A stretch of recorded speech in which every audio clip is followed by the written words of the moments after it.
Chair and Ranking Minority Member of the Committee on Foreign Affairs. The gentleman from New York, Mr. Engel, and the gentleman from Texas, Mr. McCall, each will control 1 hour. The Chair recognizes the gentleman from New York. Thank you, Madam Speaker. Madam Speaker, I ask unanimous consent that all members have 5 legislative days in which to revise and extend their remarks and include extraneous material on House Concurrent Resolution 83 under consideration. Without objection. I yield myself as much The gentleman will suspend. The House will be in order. The gentleman is recognized. Thank you. I yield myself as much time as I may consume.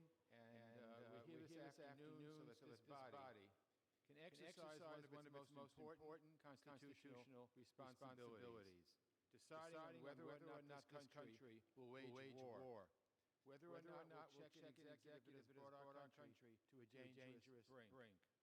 In recent months, tensions between the United States and Iran have ticked up, bit by bit, until this last week, when we found ourselves in a crisis like we haven't seen in decades. Let's be clear. The Iranians are responsible for their own harmful behavior.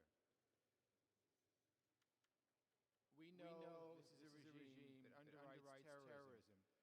May I ask for the House is not in order? The gentleman's correct. The House is not in order. Please take your conversations off the floor. The gentleman is recognized. Thank you, Madam Speaker. So let's be clear. The Iranians are responsible for their own harmful behavior. We know this is a regime that underwrites terrorism, that tries to strengthen its own position by fomenting instability and provocation. We know that about Iran. No one expects Iran to be the adult in the room when it comes to global affairs. What we do expect is that American leadership and American policy will be the moderating force.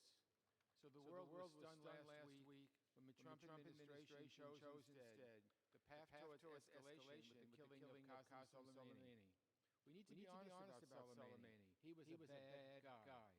He had masterminded attacks and campaigns that cost thousands of innocent lives. In the places where we've seen Iran's most harmful activity, Soleimani's fingerprints were everywhere. He had American blood on his hands, and the world was better off without him.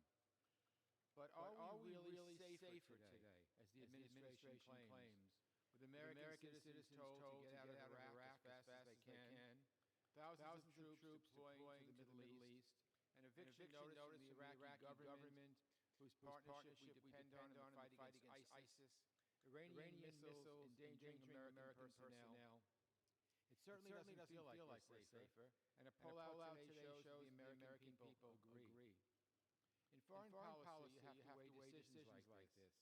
As awful as Soleimani was, this action has endangered American lives and American security. The President and his advisors say they had no choice, that there was an imminent threat. Then they said, well, he had done bad things in the past and was going to do more bad things in the future. When they sent a report on the strike to Congress, the administration took the highly unusual step of classifying it.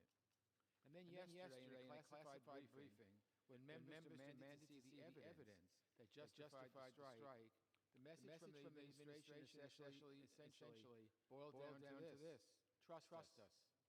When we asked what's the plan going forward, the administration essentially told members, trust us. Trust us is not good enough, Mr. Speaker. Not for me and not for the American people. Madam Speaker, if they're going to send our men and women in uniform into harm's way, they shouldn't hide the facts. First of all, this administration hasn't given us any reason to believe that this is a fact. The foreign policy of this administration has undermined American leadership, cut our diplomats off the knees, alienated our allies, and walked away from our obligations. We've lurched from crisis to crisis, each time hoping the situation won't spin out of control. I call it fly by the seat of your pants foreign policy, and it's no way to advance American interests and values on the global stage.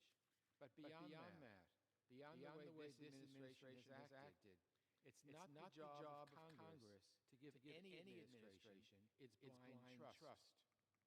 It's why we have separation of powers. It's why the Constitution entrusts war powers to Congress. Let me say that again. It's why the Constitution entrusts war powers to Congress. We haven't had a declared war in this country since World War II. It's not the way it should happen. So it's a relief that both the administration and the Iranians have, for the moment, opted to de-escalate. But we'd be foolish to think this crisis is over. It could flame up again in the blink of an eye, and I worry that another misstep on either side could be what plunges our country into another ill-advised war in the Middle East. I'll say it very plainly. The American people do not want war with Iran. With the measure before us today, we are denying the President the authority to wage such a war. This would direct the President to terminate the use of armed force against Iran without congressional authorization unless it's necessary to respond to an imminent armed attack against the United States. The President always has the power to defend America. No one denies that. This resolution explicitly preserves this right. But that's a limited exception. The President shouldn't abuse it. Now, we've heard the argument that the 2002 authorization for the use of military force, the Iraq War authorization, would justify military action against Iran. That's just wrong. It's not what Congress intended when it passed that resolution. I was here. I remember it. It should be repealed, not used to launch more military action. If the President wants to use military force against Iran, he has to come to Congress. Any president has to come to Congress. We're not making rules only for this president. We're making rules for the president, any president, vis-a-vis Congress's constitutional powers. The president has to make the case first, not after he launches an ill-advised attack, then after the fact comes up with a reason why it was necessary and why it was legal. That's not the way our system works. Today, I've heard the myth floating around that this resolution is non-binding, that it's just symbolic. So let me quote from the War Powers Act to prove that untrue. The War Powers Law says, and I quote, "At any time that the United States Armed Forces are engaged in hostilities outside the territory of the United States, its possessions and territories, without a declaration of war or specific statutory authorization, such forces shall be removed by the President if the Congress so directs by concurrent resolution." Again, by concurrent resolution. That's what the War Powers Act states that we need to do. That's what we're doing today. This is the House of Representatives exercising its Article I authority. We don't get authority. No, I will not yield. I'm making my opening statement perhaps later if there's time. We don't get authority over war powers just because if the President says so. We get authority over war powers, period. That's our authority. So let's put that fiction to rest. And one final point, Madam Speaker, about the tone of this debate. Yesterday, a member of this body went on television and said, and I quote, that Democrats, quote, are in love with terrorists. They mourn Sulemani more than they mourn our Gold Star families, unquote. Another member labeled a group of colleagues Ayatollah sympathizers. At a time when we're talking about policy that will have direct bearing on American men and women, service members and diplomats in harm's way, comments like that reflect very poorly on this body, and I remind the House that all members, in both parties, regardless of party, love this country. These words have no place in this debate. On the Foreign Affairs Committee, we take pride in debating issues, even the toughest issues, on the merits and on the facts. I salute my friend, the ranking member, Mr. McCall, for working so closely with me to make sure we do so. That's one of the keys of the Foreign Affairs Committee. I strongly encourage all members on both sides to bear that in mind during this debate. We all take the same oath. We can argue about this resolution without questioning one another's motives or one another's patriotism. I thank you, Madam Speaker, and I reserve the balance of my time. The gentleman from Texas is recognized. Thank you, Madam Speaker. I rise in opposition to House Concurrent Resolution 83. When President Obama took down Osama bin Laden, the Republican members joined with Democrats as Americans to praise the president. Unfortunately, today, Democrats are incapable of giving this president credit where credit is due, which only emboldens Iran. I'm surprised to be faced with this partisan resolution today. We should be standing together, as the chairman mentioned, as a nation. Instead, this resolution plays politics with national security. Yesterday, the president laid out a measured response to Iran's ballistic missile attacks. Let me be clear, the president is not seeking war with Iran. The president has shown, if anything, great restraint regarding Iran, including after Iran's downing of a U.S. drone, a U.S. military asset.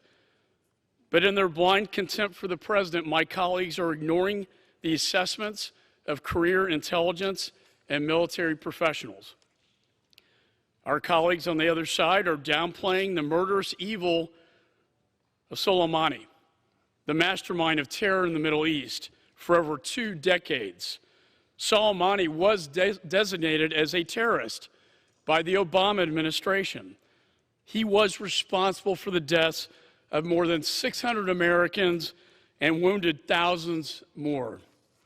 Sulemani was involved in the Iranian plot to assassinate the Saudi ambassador to the United States on American soil in Georgetown, right in this city. Sulemani oversaw Iran's support for Assad in Syria, including convincing Russia to fight for Assad, killing hundreds of thousands. This year, Sulemani played a key role in the crackdown on protesters in Iraq that killed hundreds of Iraqis. It should be clear to any reasonable person that Sulemani posed a long-term threat to the United States and to innocent civilians in the Middle East and across the globe. We don't need to get into classified details to see Sulemani's clear threat. According to the Department of Defense, in the last 2 months, Sulemani and his proxies launched 12 attacks against U.S. forces and facilities in Iraq. On December 27th, his Iranian proxies killed an American and injured 4 U.S. servicemen near Kirkuk. On December 31st, his Iranian proxies launched an assault on the United States Embassy in Baghdad. But Sulemani was not done. Secretary Pompeo said that Sulemani was, quote, actively plotting to take big action that would put dozens, if not hundreds, of U.S. lives at risk, which DOD said targeted, quote, American diplomats and service members in Iraq and throughout the region. The chairman of the Joint Chiefs, General Milley, said that the administration would have been culpably negligent given the evidence they had in intelligence had they not acted. The president possessed the legal authority for this strike and complied with his obligation to report it to Congress within 48 hours under the War Powers Resolution. The president has inherent Article II authority as Commander-in-Chief to defend the United States personnel from attacks that Sulemani was carrying out and plotting against Americans. It's an act of self-defense. And this is not just a partisan analysis. Jay Johnson, President Obama's general counsel at the Department of Defense and former Secretary of Homeland Security, he's the one who approved the airstrikes during the Obama administration. He said, quote, that Sulemani was a lawful military objective and the president, under his constitutional authority as Commander-in-Chief, had ample domestic legal authority to take him out without an additional congressional authorization. President Obama's Secretary of Homeland. As a second authority, the National Security Advisor cited the 2002 AUMF that authorized the use of force to, quote, defend the national security of the United States against the continuing threat posed by Iraq. That authorization has been used previously to address terrorist threats to U.S. personnel inside Iraq, including by President Obama, to go after ISIS terrorist forces in Iraq. The dangerously partisan reactions to last week's strike in defense of Americans are even more apparent when compared to Democrat reactions to Obama's thousands of unauthorized airstrikes in defense of Libyans inside Libya in 2011. Back in June of 2011, then Leader Pelosi was asked about Obama administration's months of airstrikes inside Libya, dropping hundreds of millions of dollars in U.S. munitions without congressional authorization. Leader Pelosi was asked, Madam Leader, you're saying that the president did not need authorization initially and still does not need any authorization from Congress on Libya. Her answer was, quote, yes. She said, I believe the limited nature of this engagement allows the president to go forward. I'm satisfied the president has the authority he needs to go ahead. That logic should apply far more in the strike against Sulemani to protect Americans. I'm pleased the administration did not hesitate to take bold action given the high threat level. Sulemani showed us through the embassy attack and the attacks on U.S. forces that he was serious about hurting Americans. Our intelligence community saw his next plan coming together in our military under direction from our commander-in-chief acted. They saw the storm coming and they stopped it. I want to thank the President and the men and women of our intelligence community and the military for upholding their responsibility to protect American lives. But instead of supporting the President, unfortunately, my Democrat colleagues are dividing Americans at a critical time, weakening our leverage overseas and emboldening our enemy, the largest state sponsor of terror in the world. With that, I ask my colleagues to oppose this resolution, which seeks to tie the President's hands as he continues to defend Americans in the Middle East, and I reserve the balance of my time. Gentleman from Texas reserves. The gentleman from New York is recognized. Madam Speaker, I now yield 5 minutes to the author of this important resolution, the gentlewoman from Michigan, Ms. Slotkin. The gentlewoman is recognized. Thank you. I rise today in support of my bill, a war powers resolution that states the President of the United States must consult Congress before going to war with Iran. This is simply what our Constitution requires. For me, this is not a theoretical exercise. My husband spent 30 years in the Army, retired as a colonel. We actually met on my third tour in Iraq when I was a CIA officer. My stepdaughter is a brand new Army officer. My son-in-law's unit is stationed at Al-Assad Air Base, which was just targeted by ballistic missiles this week. If our loved ones are going to be sent to fight in any protracted war, the President owes the American public a conversation.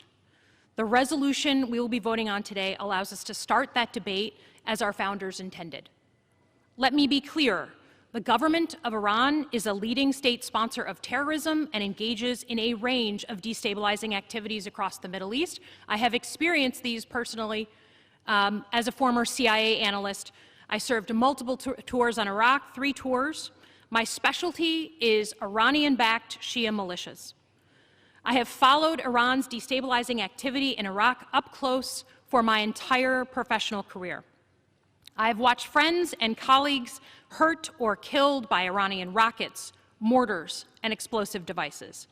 Iranian General Qasem Soleimani was the lead architect of much of Iran's destabilizing activities in the Middle East and throughout the world. To that end, with Iran or with any other adversary, the United States always has the inherent right and obligation to self-defense against imminent armed attacks. Always. And the United States always maintains the right and the responsibility to ensure the safety of our diplomatic personnel and our armed forces serving abroad. But when it comes to the matter of longer-term war, either as something that we choose as a nation or as something that we find ourselves in, as members of this body, we have a constitutional responsibility to authorize the use of military force. The framers of our Constitution rightly believed that the power to declare war belongs in the Congress because this would ensure that the American people, through the legislators they elected, weigh the most significant decision a government can make. To this end, the resolution does a few simple things. First, it states that the President does not currently have authorization for war against Iran, which his own Secretary of Defense acknowledged in a congressional hearing last month. Second, it requires the President to get congressional authorization if he wants to conduct a protracted war with Iran. Third, it makes clear that the President maintains the authority to use force to prevent imminent attacks against the United States or our forces.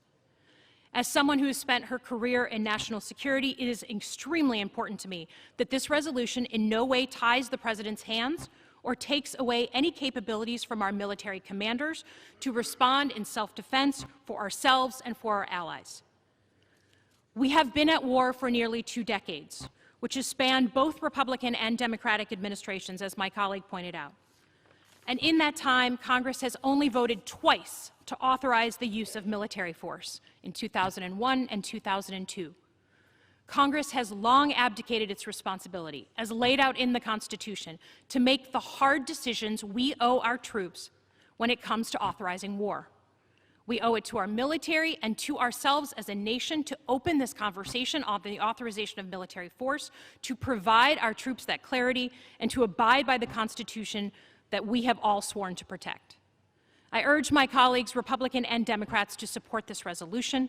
I know it is a political time, but my attempt was to hew very exactly to what our founders intended. Thank you, and I yield back the balance of my time. The gentleman from New York reserves. The gentleman from Texas is recognized. Madam Speaker, I'm pleased to yield 1 minute to the distinguished Republican leader, Mr. McCarthy. The gentleman's recognized. Thank you, Madam Speaker. The United States and our allies are safer with Qasem Soleimani gone. President Trump's decisive leadership was justified, and it was right. Soleimani had the blood of over 600 American service members on his hands. For more than 20 years, he attacked our troops, established a brutal reign of terror across the Middle East, and was directly responsible for the death of thousands of innocent civilians, including in his own country. And he had more terror planned. As President Trump said, this strike was done to prevent a war, not start one. And in yesterday's address, he was true to his word. He was confident and restrained. Even as he underscored our strength and resolve, he extended the people of Iran our hand in peace and friendship. President Trump's decision to embrace the Reagan doctrine of peace through strength in dealing with Iran has worked. Those who criticize President Trump for Iran's dangerous foreign policy should actually spend a few moments and review their history. It is Iran who is responsible for escalating tensions by creating chaos to spread fear and accumulate power. In the decades since 1979's revolution, Iran has become the #1 state sponsor of terrorism in the world. More recently, it shot down an American military drone and seized a British oil tanker. On December 27th, Iranian proxies crossed the line by killing an American. For the first time since 1988, we have an administration willing to strike back. For most of the media reports, many may only know him as an unnamed U.S. contractor killed in Iraq. But he was more than that. His name, Harez Hamid.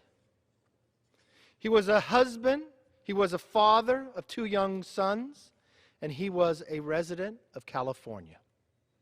And he before he became a citizen, he was valiantly serving alongside our troops as a linguist. All of our hearts breaks for his wife and children who are left mourning his death. There are some in this chamber that seem to be downplaying his death, but his death matters. It matters to his family, it matters to his countrymen, it matters to the president, and it matters to me. His death was unnecessary, unprovoked, and it deserved justice. That is why my next statement carries even more meaning. Red lines should mean something. In this administration, they do. Killing Narez was a red line.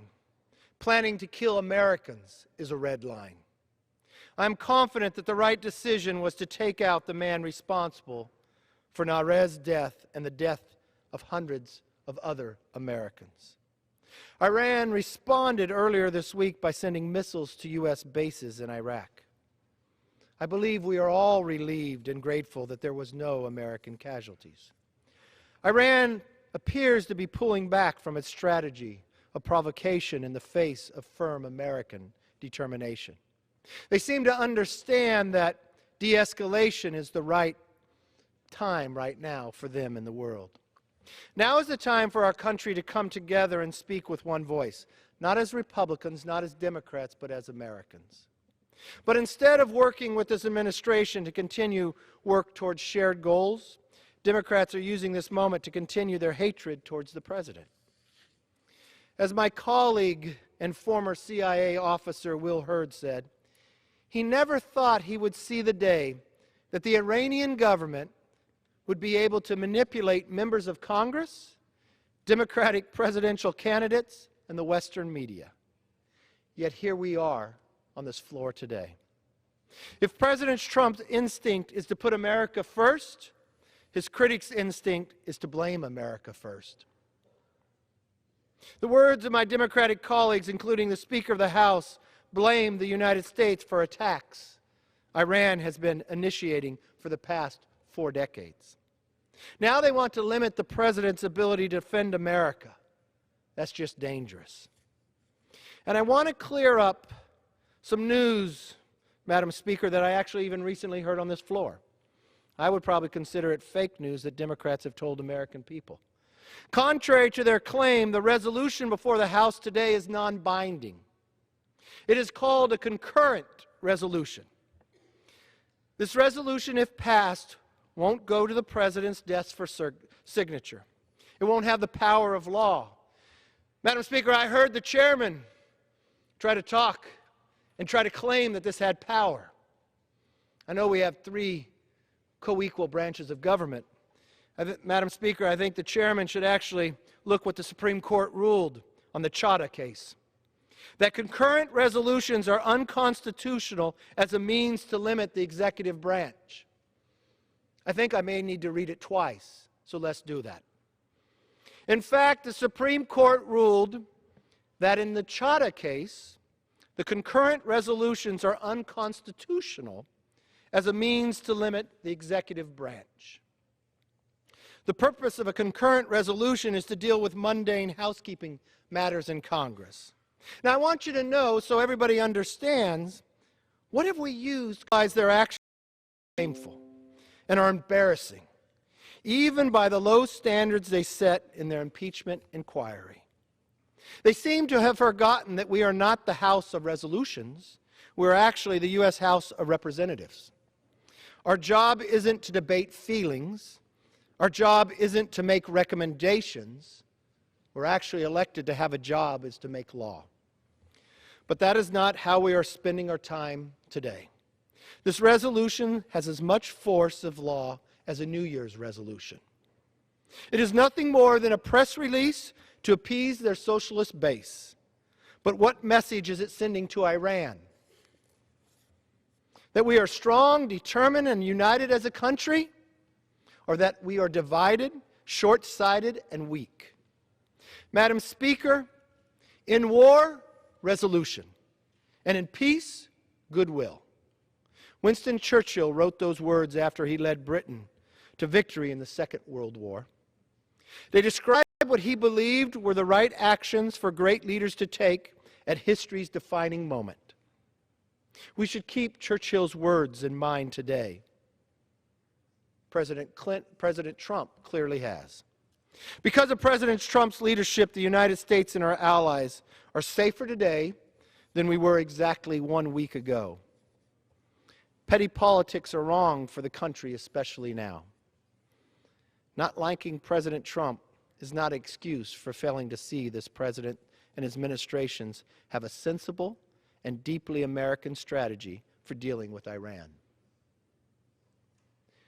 Madam Speaker, I imagine we'll continue to hear from other Democrats defend Iran for their escalation and the death of an American. Madam Speaker, I'll imagine that the Democrats will try to claim a concurrent resolution is more than a soapbox derby, but the Supreme Court says otherwise. Madam Speaker, I imagine I'll hear a lot from the Democrats today. I'd actually like to hear a Democrat speak to the 600 Gold Star families the Sulemani killed. I'd like to hear them defend that. I'd like them to hear to defend Iran and their actions of burning an embassy, of killing an American, of killing thousands of civilians, even in their own country. But they're going to take our time today with something that means nothing. But yes, they will run to the mics, they'll get on TV, and they'll tell a little more fake news that it meant something today. The only thing today will happen, it'll make Iran believe they are stronger. It'll make Iran believe they have allies in the House of Representatives. It is a day that one we will not be proud of. Madam Speaker, in light of the information that we have coming out of Iran, if it is true of why an airline was shot down, if that was the case, I would like to see a Democrat move to the floor and pull this concurrent resolution. If it means nothing, I think we should have all the facts. And I'll look forward to listen to, Madam Speaker, to any Democrat that wants to speak to the Gold Star families about why they want to have a debate today and tell me that Sulemani is bad, but. It's not but, it's because. Because he killed Americans, because he killed thousands of civilians, that is why he was taken out, and the world is safer because of it. Madam Speaker, I look forward to hearing the defense from the other side. Gentleman from Texas reserves. The gentleman from New York is recognized. Well, I'm sorry the Republican leader is casting aspersions. I think everyone on both sides of the aisle take this very seriously and have reasons why we're voting the way we're voting. I now yield 1.5 minutes to a gentleman who has been very involved in these issues for a long, long time, has been a real leader in these issues. The gentleman from California, Mr. Khanna. Thank you, Mr. Chairman, and thank you. The gentleman's recognized. Thank you. Thank you, Mr. Chairman, and thank you for your leadership. I rise today not as a partisan, but as someone concerned about America's future. We have worked across the aisle with people like Representative Meadows and others to stop our country from getting into endless wars. And there is not one party that wants to stop these wars. This is in our national interest. Now, let's be very clear. Sulemani had blood on his hands. Sulemani is a bad actor. Sulemani killed Americans. That's not the debate. The debate is whether America should get into another war in the Middle East, or whether we should be focused on our real competition, which is China. We're 21% of the world's GDP. China, our competition for the 21st century, is 15%. Iran is 0.44% of GDP. China hasn't been in a war since 1979. We're in 40 conflicts. Future historians will ask, why were we so obsessed with a region, the Middle East, 3.5% of GDP, when we should have been focused on investing in our country, to build the future to win the 21st century. I don't think staying out of bad wars that cost this country trillions of dollars is a Democratic issue or a Republican issue. Frankly, the president ran on this. And my hope, I know Leader McCarthy says this is a formality. Under the War Powers Act, you're supposed to have a concurrent resolution. My hope is the president will agree with it and not get us into a war in Iran. Seconds. Gentleman's recognized. I appreciate that. I make the final point. I mean, this shouldn't be partisan. Here's what I would love to see, that the president says in future action he's not going to get into a war, and he agrees with the concurrent resolution that this body passes. I yield back. The gentleman from New York reserves. The gentleman from Texas is recognized. Madam Speaker, I'm pleased to yield 1.5 minutes to the gentleman from Ohio, Mr. Shabbat. The gentleman's recognized. Thank you. I rise today in opposition to this resolution, which curtails the President's authority to protect American interests in the Middle East. 2 weeks ago, Iranian proxies launched a missile attack on American forces in Iraq. This was the 11th such rocket attack by the Iranians in recent months, but this time, as our leader said, it killed Narez Hamid, who was a husband, a father, a contractor, and an American citizen.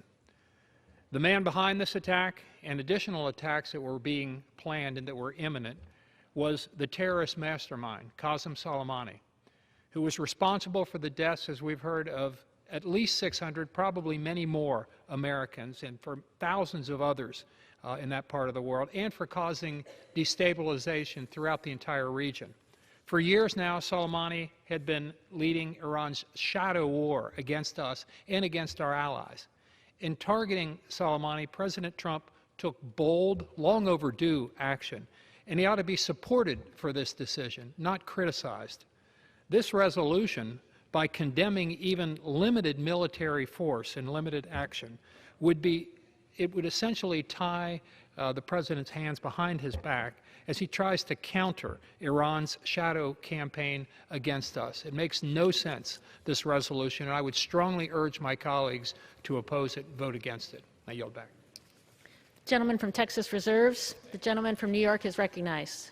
Madam Speaker, I now yield 1 minute to the gentlewoman from Texas, Ms. Jackson Lee.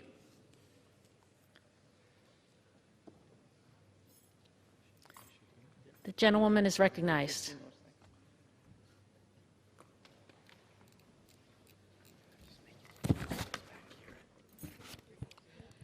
America is not safe or safer because of the acts that occurred local time January 3rd, 2020. America is in more jeopardy as our brave men and women in the United States military, of whom we hold in the highest esteem, and say to their families, we are obligated and committed to, one, honor you and thank you, but to also recognize when we send you into battle, there would and should be the consultation, the engagement, the understanding of the intelligence, and the work between Article 1, the United States Congress, and Article 2, the President of the United States. I will not allow any member of Congress to malign my Gold Star families or to suggest that any member here does not respect the ultimate sacrifice that their family members took. Family members who are Gold Stars should not be used in a political debate. They should only be honored. And I will not accept anyone describing Democrats as mourning terrorists.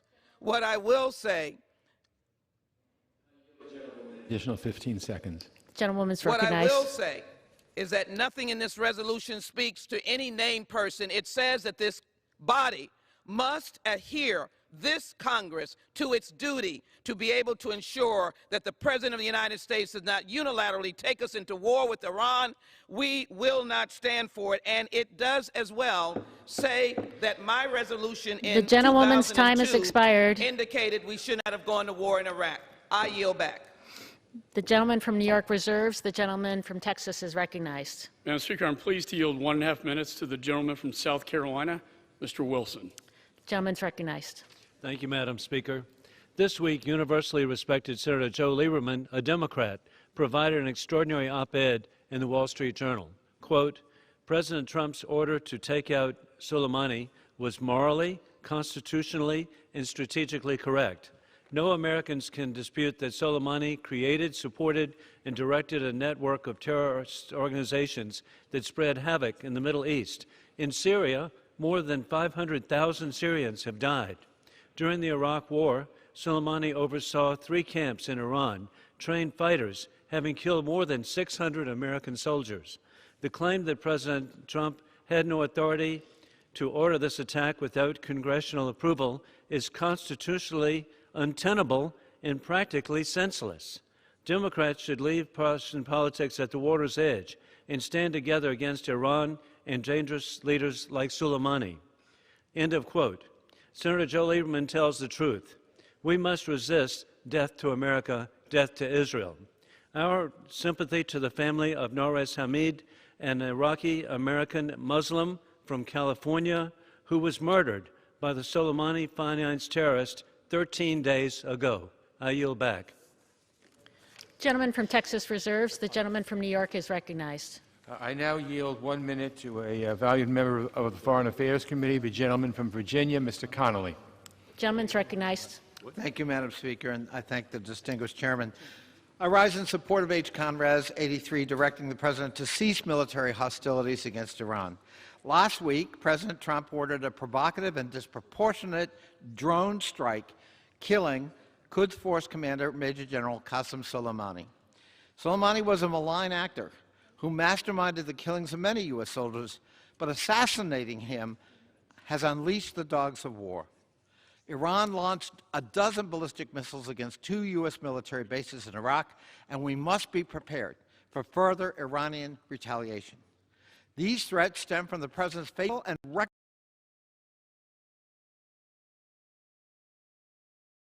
by every measure, leaving us with no leverage and Iran with nothing to lose. We don't need another war. Peace demands action now. That's why Congress must reassert its solemn constitutional duty under Article 1 to decide when and where the United States goes to war. This resolution does just that. I urge my colleagues to support it. I yield back. Gentleman from New York reserves. The gentleman from Texas is recognized. Madam Speaker, I'm pleased to yield 1.5 minutes to the gentleman from Pennsylvania, Mr. Perry. Gentleman's recognized. I thank the gentleman from Texas. Madam Speaker, this resolution is sincere and unserious. If my colleagues on the other side really want to limit the President's ability to defend the United States, then they ought to take the vote and limit him and stand for that vote. Now, if you're not familiar with terrorist Soleimani, let me just acquaint you. His reign of terror for Americans started with 241 Marines in Beirut, Lebanon. Him and his organization continued on to the Khobar Towers. Hundreds and hundreds of Americans dead by IEDs and thousands maimed. People from an individual, a service member from Pennsylvania, incinerated in the vehicle that he was in. Thank you, terrorist Soleimani. The President does not desire war with Iran or anyone else. But Iran has been fighting us since 1979. I got a news flash for everybody. They've been at war with the United States since they punched us in the face in 1979. Washington has been appeasing Iran, and the policy of appeasement has been getting Americans killed since 1979. 542. That's the number of drone attacks under the Obama administration in places like Yemen, Somalia, Pakistan. Oh, by the way, not the theater of war for the United States. Not a peep, Madam Speaker, not a peep from the other side. The terrorist state of Iran cannot continue killing Americans and cannot have a nuclear bomb, Madam Speaker. It's time to stand up for America and Americans, including this President. I yield back.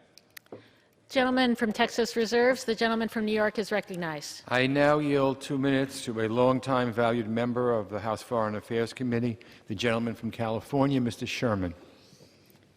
The gentleman's recognized.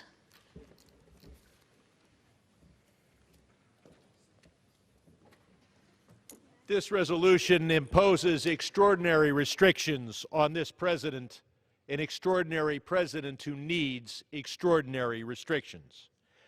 This is best exemplified by the president's gratuitous comment that he would hit cultural sites in Iran. Not only is that a war crime, but it's a mistake, because it drives the Iranian people toward the regime while alienating our European allies whose support for our sanctions is critical for them to work. The minority leader came to this floor and says Democrats were dupes of the Islamic Republic. I will compare my record of efforts against the Islamic Republic of Iran with those of any other member. You can argue whether Suleimani's death makes us safer or not over the next few months. We have removed a terrorist mastermind from the battlefield, but we've inspired the other terrorists. But the real issue is the effect on Iran's nuclear program. That program is more robust today than it was a week ago, as Iran has employed more centrifuges and is building a larger stockpile, all without our European friends who are still in the JCPOA taking any action against Iran. There was no policy process on the golf course where the president made this decision. He heard not from a single expert on Iranian politics, religion, or the economy. Our maximum pressure campaign is designed to put such pressure on the Iranian people that they choose not to endure it, but demand that the nuclear program be scaled back or ended, or that the regime that has that program be swept away. This assassination undercuts that effort by building support for the regime and its nuclear program with most of the Iranian people. By making Suleimani a martyr in front of a Shiite population, a Shiite religion that lionizes martyrdom, we increase the likelihood of an Iranian nuclear weapon. I yield back. Gentleman from New York reserves. The gentleman from Texas is recognized. Thank you, Madam Speaker. I'm pleased to yield a minute and a half to the gentleman from New York, a member of the Foreign Affairs Committee, Mr. Zeldin. The gentleman's recognized. Thank you, Madam Speaker. I rise in strong opposition to this resolution. I rise in total support of the decision to remove Qasem Soleimani. I've heard the use of the word disproportionate from the Speaker. I've heard it here today on the House floor. And it's just a shocking word to be used to describe what took place. And it makes me ask the question, at what point is it proportionate to take out a designated terrorist who kills 600 U.S. troops, wounds thousands of others, kills and wounds troops recently, his proxies attack a U.S. embassy, and if anyone has any doubt as to what Qasem Soleimani was doing in Iraq at the time that we took him out, you can look at the IRGC's own words. The IRGC put out a statement saying that Soleimani and companions were on their way to, quote, plan a confrontation against the new scheme of the Americans to rebuild Daesh and the Takfiri groups in order to again disrupt Iraq's security. Who needs an intelligence briefing to determine that this is totally legitimate? On behalf of all of those Gold Star families and all the Blue Star families, of anyone who's deployed now, of anyone who's in harm's way, you need proof? Go to Walter Reed. You need proof? Sit down with some of these Gold Star families who lost their sons, their daughters, their fathers, their mothers, their brothers, and their sisters because of this designated foreign terrorist running a designated foreign terrorist organization who is sanctioned by the United States, by the EU, and by the United Nations. I say good riddance. Why are we having this debate? We should be coming together, not as Republicans first, not as Democrats first. We should be coming together as Americans first and voting this down. I yield back. Gentleman from Texas reserves. The gentleman from New York is recognized. I yield 1.5 minutes to a valued member of the Foreign Affairs Committee, the gentleman from Michigan, Mr. Levin. The gentleman's recognized. Thank you, Chairman Engel. I rise in strong support of this resolution, sponsored by my good friend from Michigan, Congresswoman Slotkin. The Trump administration's foreign policy failures have brought us to the brink of war. The administration has provided no evidence to demonstrate what imminent threat made Qasem Soleimani's assassination and the perilous, predictable fallout necessary. But they have demonstrated a shocking dismissiveness as to what's at stake. On the threat of retaliation from Iran, Secretary Pompeo said, "It may be that there's a little noise here in the interim." President Trump said, "If it happens, it happens."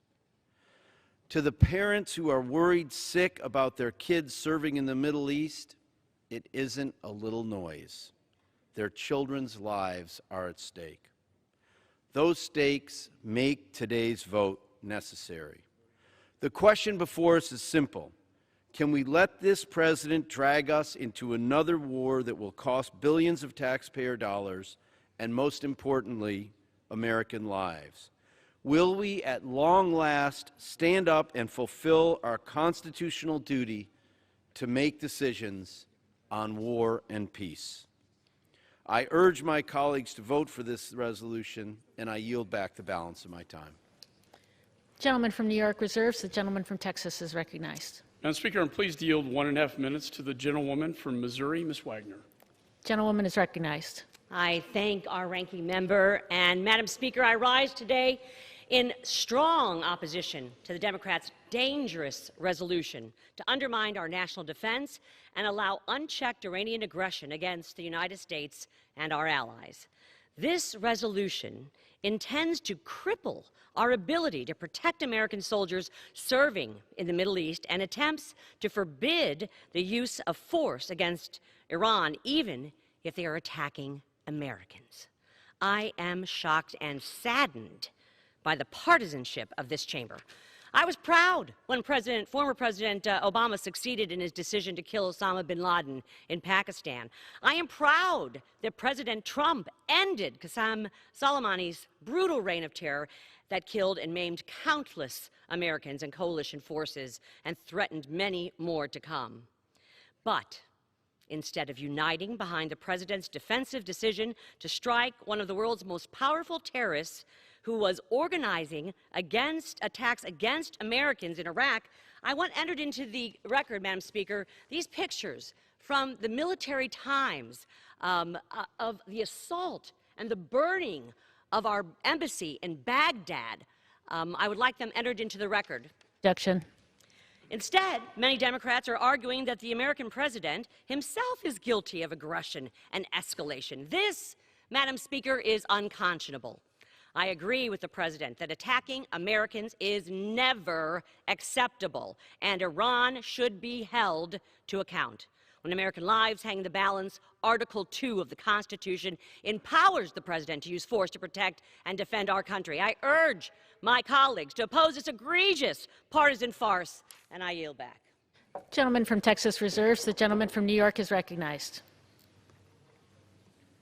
I now yield 1 minute to a valued member of the Foreign Affairs Committee, the chair of the Subcommittee on Europe, Eurasia, Energy, and the Environment, the gentleman from Massachusetts, Mr. Keating. The gentleman is recognized. Today we debate much more than the words on parchment that define our congressional responsibility. Long before I knew this legal responsibility, I learned the moral responsibility inherent in what must be the most sober and deliberate decision we can humanly muster. As a young boy, indelibly etched in my mind is the conversation with my grandmother, the day she pulled a box out from underneath her bed, reverently handing me the medals and final belongings of my uncle who was killed in action, and telling me about her lost son. I wondered then what was so important to justify such a loss and what my uncle must have been thinking about. That day carried with me, as I traveled to Iraq, a newly elected congressman, to visit our troops during a time of war. I remembered having a conversation with a young Marine. I asked him his personal thoughts about the goals of the war, what he thought. Did he think it was justified? And he told me, with all due respect, sir, that's your job. My job is to serve. He was right. It's our job. That's why we're debating this, and that's why I'm supporting this resolution. I yield back. Gentleman from New York reserves. The gentleman from Texas is recognized. Madam Speaker, I'm pleased to yield 2 minutes to the distinguished Republican Conference Chair, Representative Cheney. The gentlewoman is recognized. Thank you very much, Madam Speaker. Thank you, Mr. McCall.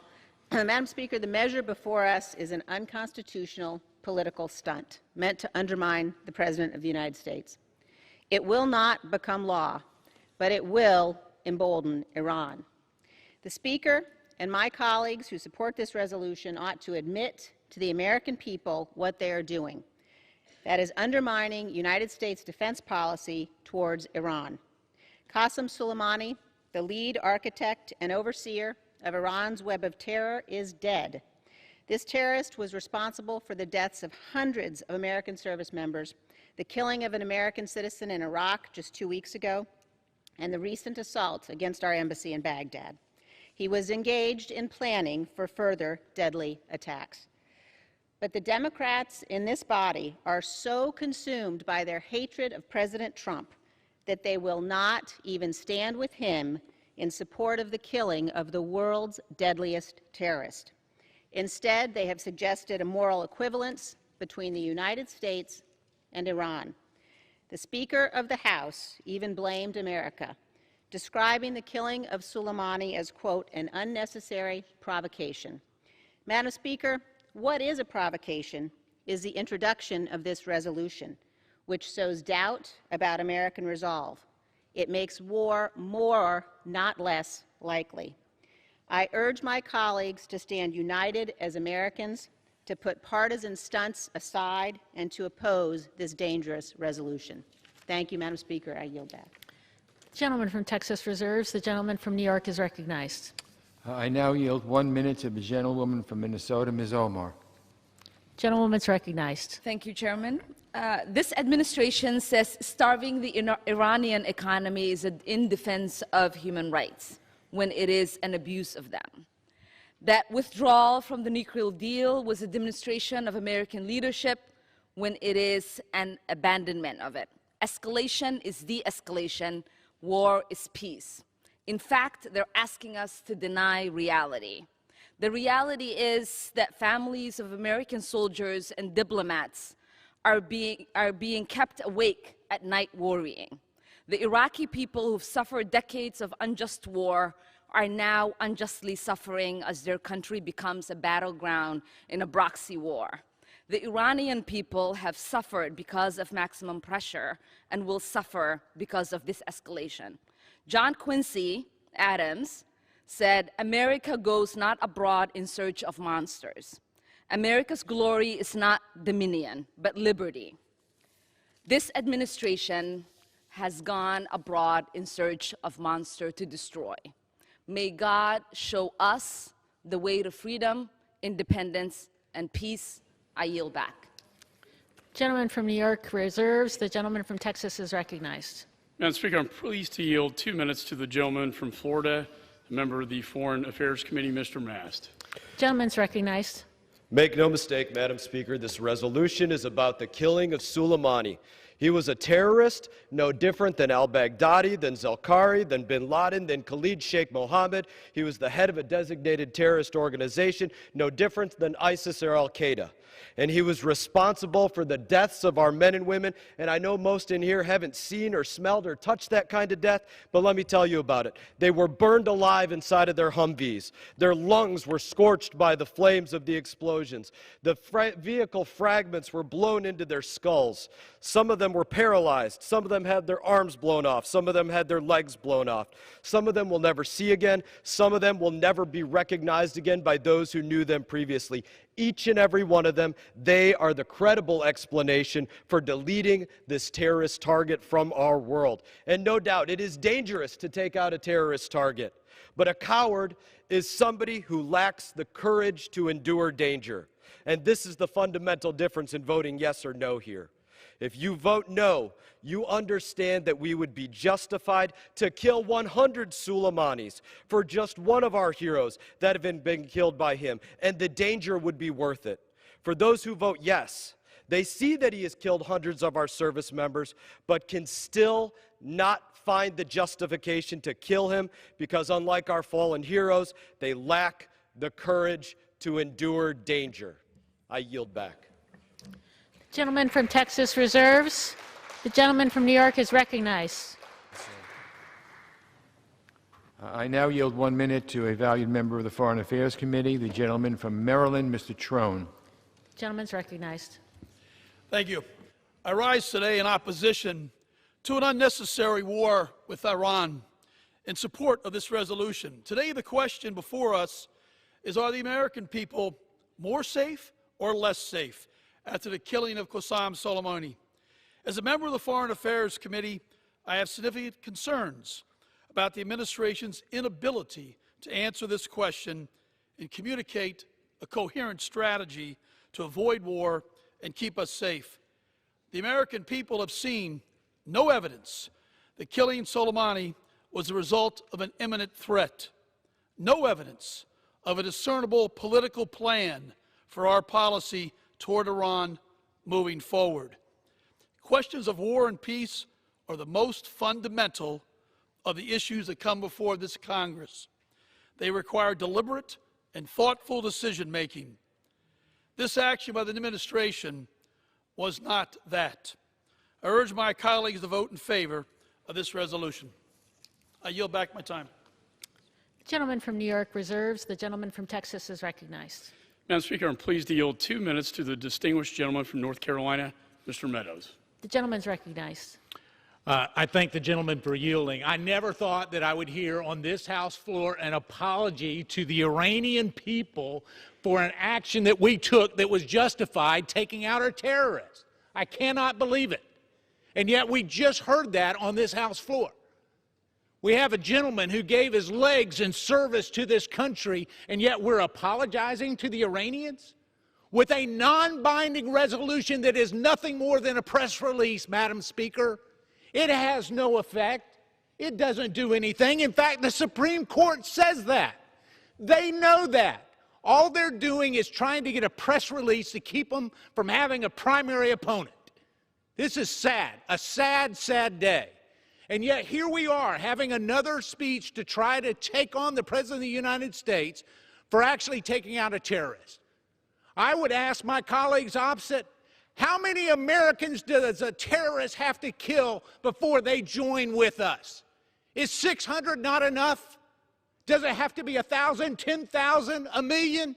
At some point, we have to stand up and let the long arm of justice go in and take out these terrorists. I'm here to tell you today that this non-binding resolution, indeed, they want to talk about their constitutional requirement. Well, check with the Supreme Court. In 1983, they ruled that this has no effect. At least our senators opposite, they know that. It has to be a joint resolution. And yet, what is this vehicle normally designed for? For soapbox derbies. Well, at least that accomplishes something. All this does is emboldens our enemies to suggest that the American people are divided. But I'm here to tell you that we are not divided. We are a safer country because of the actions of this president, the decisive actions of this president and our military. And more importantly than that, this War Powers Act that got passed, it was a message that came out of a difficult time. But I want the message to be clear today. We are standing behind our military men and women. We have their back, and we will not yield. This time's expired. The gentleman from Texas reserves. The gentleman from New York is recognized.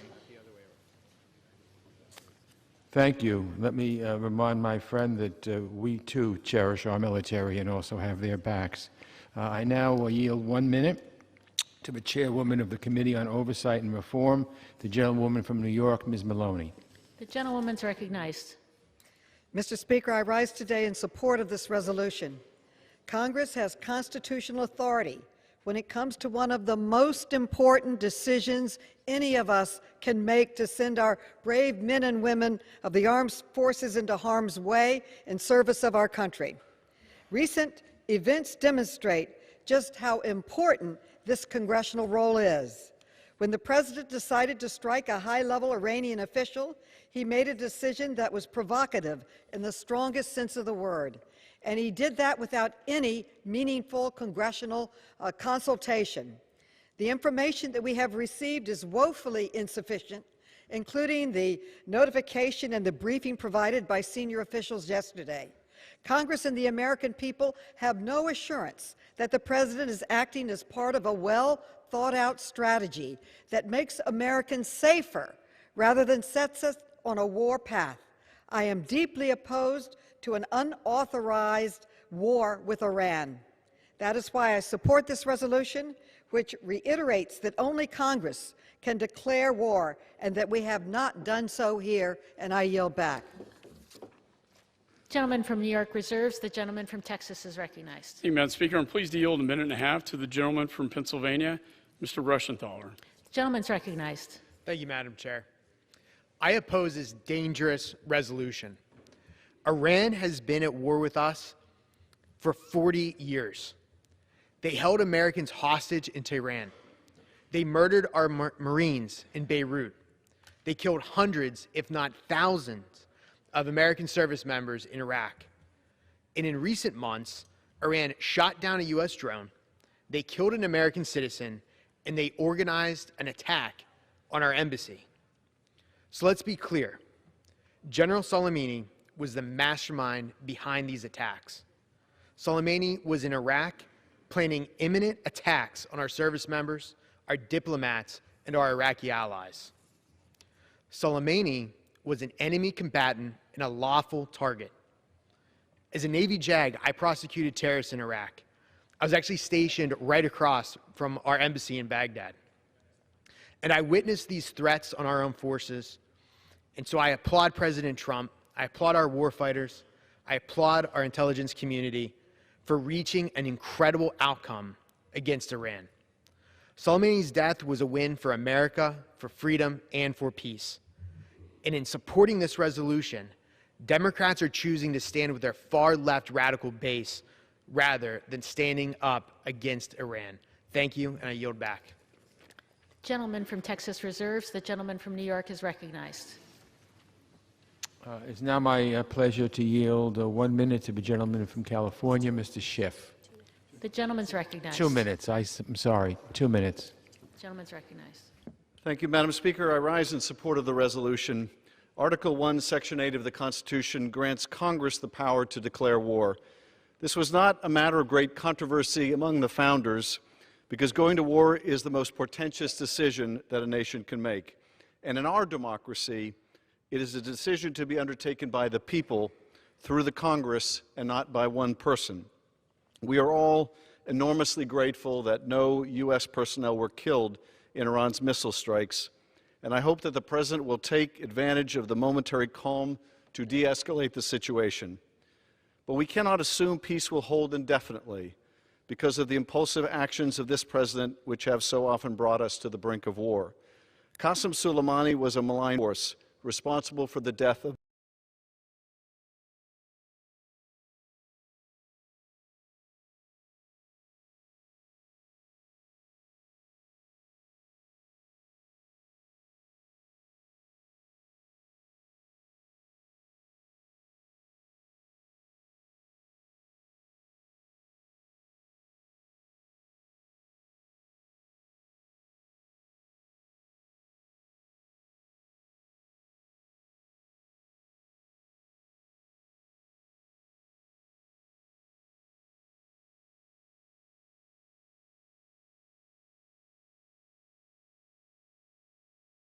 Congress's war powers, including the sunset or repeal of the 2001 and 2002 authorizations of military force, which have been stretched beyond recognition.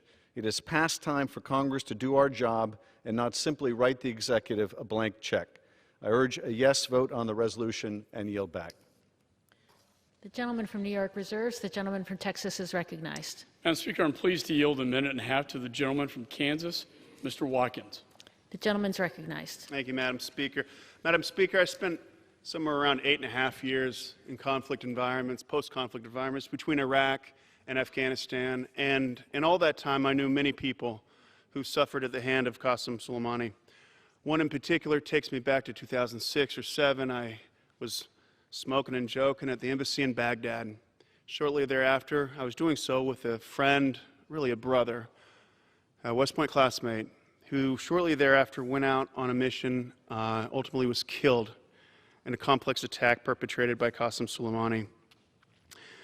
I understand that action leads to risk, but inaction leads to more risk in the long run. And when searching for this divine strategy, look to what tactical operators know to be true, and that is when we go throughout our work on the ground with a assault rifle in one hand, a sat phone in the other. We need to know that should anything happen to us, our president's going to have the freedom to rain fire down upon our enemies. So thank you so much, and I yield the balance of my time. Gentleman from Texas reserves. The gentleman from New York is recognized.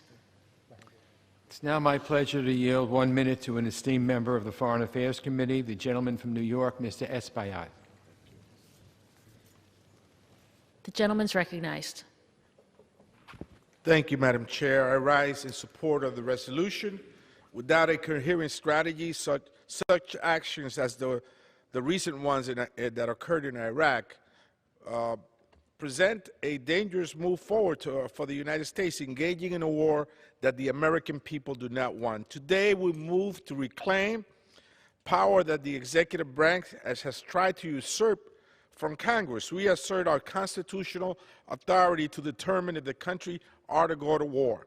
And we send a message loud and clear that we do not want to go to war. We will not engage in a reckless hostilities to endanger American lives, American interests, and our American values without fully evaluating imminent threat. And we must continue to assert that without new authorizations from Congress, this administration cannot engage in offensive military actions. That's what our framers intended. Madam Speaker, I yield back the remaining part of my time. Thank you. The gentleman from Texas is recognized. Madam Speaker, I'm pleased to yield 2 minutes to the gentleman from Texas, former CIA officer, Mr. Hurd. The gentleman's recognized. Madam Speaker, right now is not the time for a partisan exercise that could be used as propaganda by the Ayatollahs.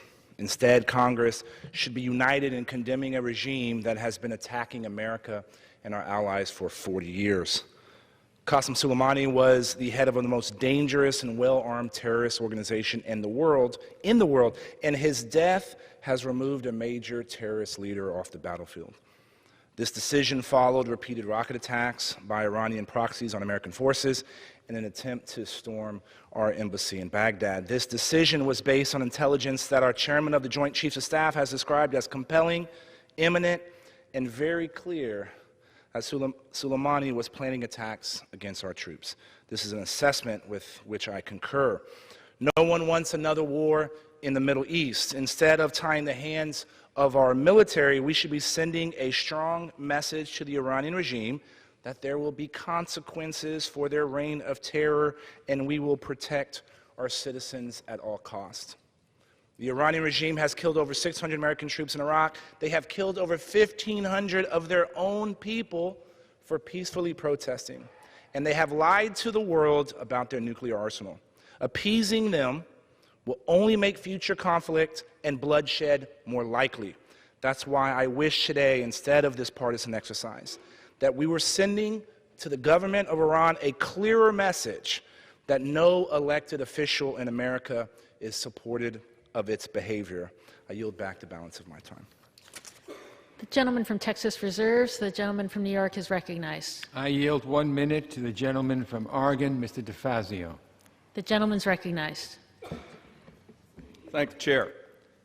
Well, President Bush's invasion of Iraq was the worst foreign policy mistake in the history of the United States based on fake intelligence, and President Trump took us to the brink of war with Iran with an impulsive act at the end of last week, which would be even more disastrous than the war with Iraq, which is still reverberating throughout the region. Now, some on that side say, oh, you're not with the troops, you're apologizing. No, we're not. We are reasserting the constitutional duty that you're sworn to in this House of Representatives. Congress and only Congress can declare war. Once we have declared war, the President of the United States, as Commander-in-Chief, can conduct it as much as this gentleman could. This is just a step. We need to repeal the authorization for use of military force against Iraq based on fake intelligence, because that was his lawyer's rationalization why they could do this in Iraq, a sovereign nation, without their permission. And we also have to reform the War Powers Act, because the War Powers Act itself does not reflect our constitutional authority. And finally, we have to pass an amendment to prohibit a hostile action against Iran without authority from Congress. Gentleman from New York reserves. The gentleman from Texas is recognized. Madam Speaker, I'm pleased to yield 2 minutes to the gentleman from Nebraska, General Bacon. Thank you, Madam Speaker. I oppose this resolution that is designed to embarrass our president in front of the world, and in reality gives comfort to Iran's leadership. It weakens America and emboldens our enemies. This resolution is not needed. The War Powers Act is still in effect, and the president is not conducting combat operations against Iran. He wants de-escalation. He does not want war. He's not doing what President Obama did in Libya. What the president did was a one-time defensive operation when he targeted General Soleimani. And let us be clear, Soleimani murdered 609 Americans in Iraq. His proxies attacked our embassy. The Quds force he commanded shed blood across the world. He even attempted terrorism right here in Washington, D.C. He was the #1 threat to Israel, and he was anti-Semitism personified. I knew who Soleimani was when I was in Iraq. We were targeted by rockets every single day from Iranian proxies, trained in, funded by, and armed by Iran, and sometimes led by Iranian commanders, and fellow Americans died. The targeting of Soleimani is justice for the 609 families who had a son or daughter murdered by this guy, and the thousands missing an arm or a leg because of his savagery. In bringing up this resolution, the Speaker said our targeting of Soleimani was disproportionate. It's disgusting. This guy killed 609 Americans in Iraq alone. He was the mastermind. Does it take 100 more, 200 more, or 300 more? It's vile. Our strike was also defensive. General Milley said he saw some of the best intelligence he's ever seen, and that it clearly showed Soleimani was in Baghdad planning an imminent attack on Americans. To deny this is to call General Milley a liar.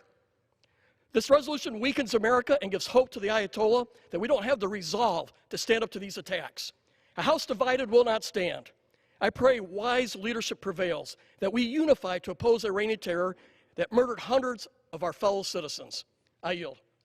Gentleman from Texas reserves. The gentleman from New York is recognized. I now yield 1 minute to a gentlewoman who has worked very hard on these issues for many years, the gentlewoman from California, Ms. Lee. Gentlewoman's recognized. Thank you very much. I want to thank the chairman for yielding and also for your tremendous leadership. Madam Speaker, I rise in strong support of HCON Res 83. This critical resolution helps put a check on this administration's reckless and irrational, unauthorized military actions against Iran. The American people do not want, and we cannot allow, another unnecessary war of choice in the Middle East. This resolution is an important step in our efforts to prevent that from happening. This will restore our constitutional duty over military action. Also, we must take up my bill, H.R. 2456, and repeal the 2002 AUMF and Congressman Khanna's bill to prohibit any funds for a war with Iran absent an explicit authorization. My 2002 AUMF was included with bipartisan support in the House, passed in 2020, the NDAA bill, but it was stripped by Republicans from the final bill. Now I know why. Madam Speaker, this administration has falsely claimed that the 2002 AUMF could be used as a congressional authorization to attack Iran, which is completely outrageous. Let me be clear. U.S. military deployment and operations carried out pursuant to the 2002 AUMF. Another 15 seconds. Gentlewoman's recognized. Thank you very much, Mr. Chairman. The 2002 AUMF, it officially concluded in 2011. Maintaining this authorization is not only dangerous, but it's irresponsible. Madam Speaker, it's past time to return to diplomacy and end these endless wars. I urge an aye vote on HCON Resolution 3. Thank you again. Gentleman from New York reserves. The gentleman from Texas is recognized. Thank you, Madam Speaker. I'm pleased to yield 1.5 minutes to the gentleman from Mississippi, a Marine veteran of the Persian Gulf War and current member of the Mississippi National Guard, Mr. Palazzo. The gentleman's recognized. Thank you, Mr. Chairman.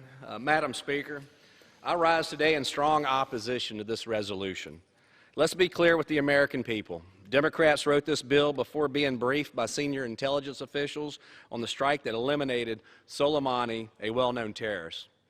At the end of the day, we all know that this man was responsible for the death of thousands of individuals, including over 600 American service members. President Trump was absolutely right to respond and acted within his constitutional authority to protect American citizens. He owes no one an apology. Feelings can be healed, but dead Americans cannot be resurrected. My question for those on the other side of the aisle who are hell-bent on undermining this president over political differences is, how many more Americans did you want to die before President Trump acted? Let's reflect. President Obama authorized over 540 drone strikes, killing over 3,700 people and more than 320 civilians. Not a single one was authorized by Congress.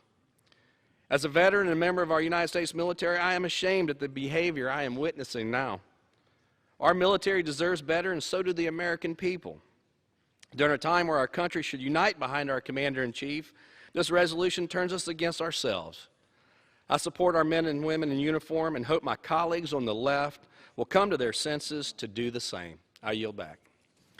Gentleman from Texas reserves. The gentleman from New York is recognized. I now yield 1 minute to a distinguished member of the Foreign Affairs Committee, the gentleman from California, Mr. Liu. The gentleman's recognized. Thank you, Chairman Engel, for your leadership. I previously served on active duty in the United States military, and if we're going to put our troops in harm's way, we better have a strategy. Unfortunately, we don't have a strategy from the Trump administration. We just have reckless and impulsive decision-making by the president. Let me just ask a very simple question.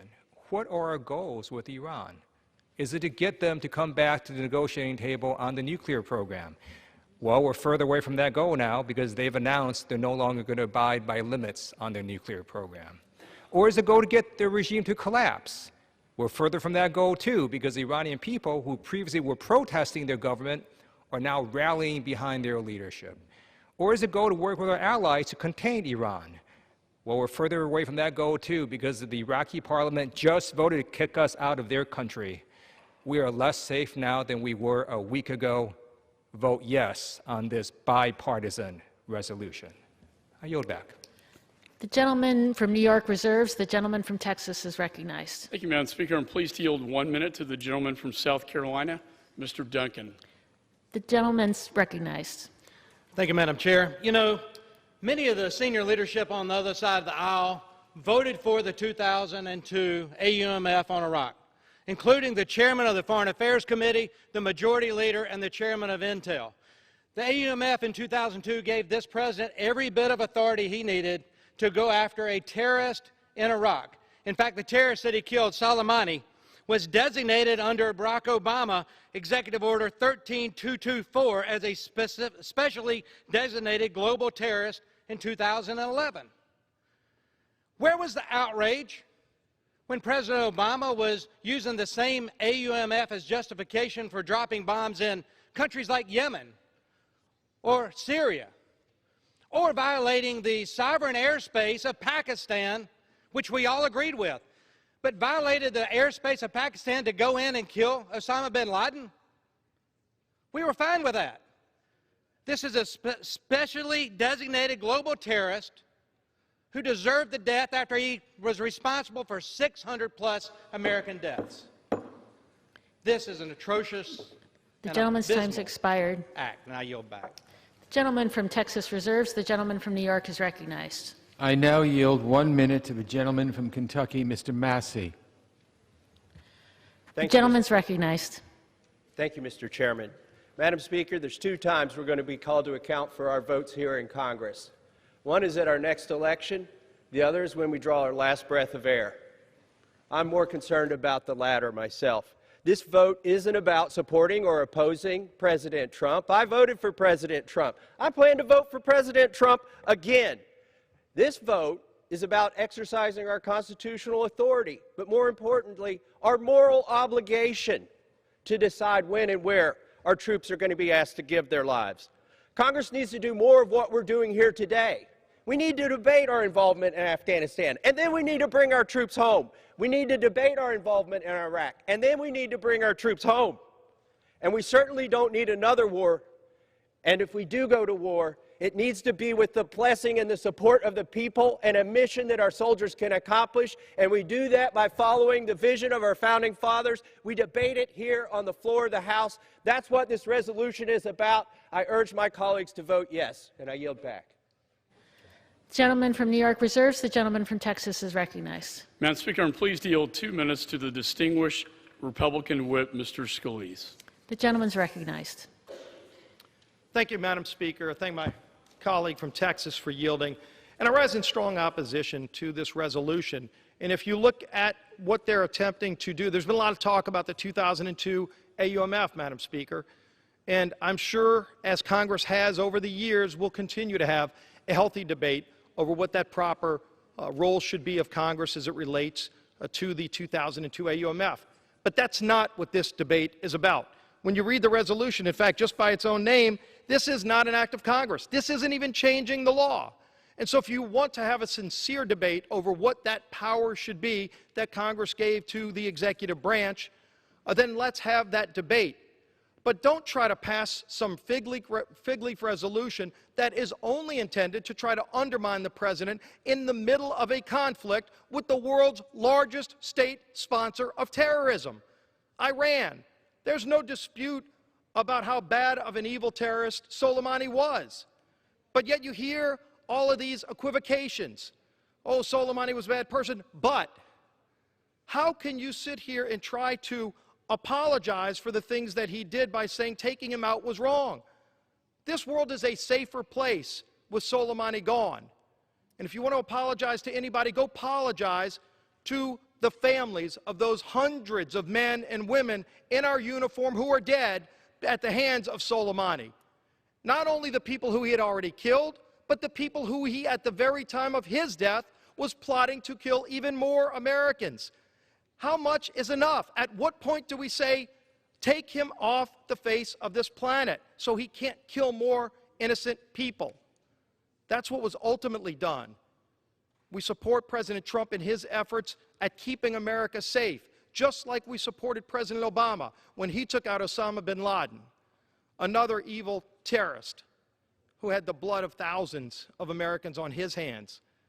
If we're going to be serious about keeping this country safe, absolutely there's a role for Congress to play, but you've got to support the efforts of your Commander-in-Chief to carry out his constitutional duty, which he has to keep this country safe. And with that, I yield back the balance of my time. Gentleman from Texas reserves. The gentleman from New York is recognized. It's now my pleasure to yield one magic minute to our Speaker of the House, the gentlewoman from California, Ms. Pelosi. The gentlewoman is recognized. Thank you, Madam Speaker. I thank the gentleman for yielding, and I thank him for his leadership in bringing this important opportunity for us to express our concern about the President's actions. I salute him, and I thank the support on the other side of the aisle for this legislation. As we know, last week the Trump administration conducted a provocative and disproportionate military airstrike targeting high-level Iranian military officials, and he did so without consulting Congress.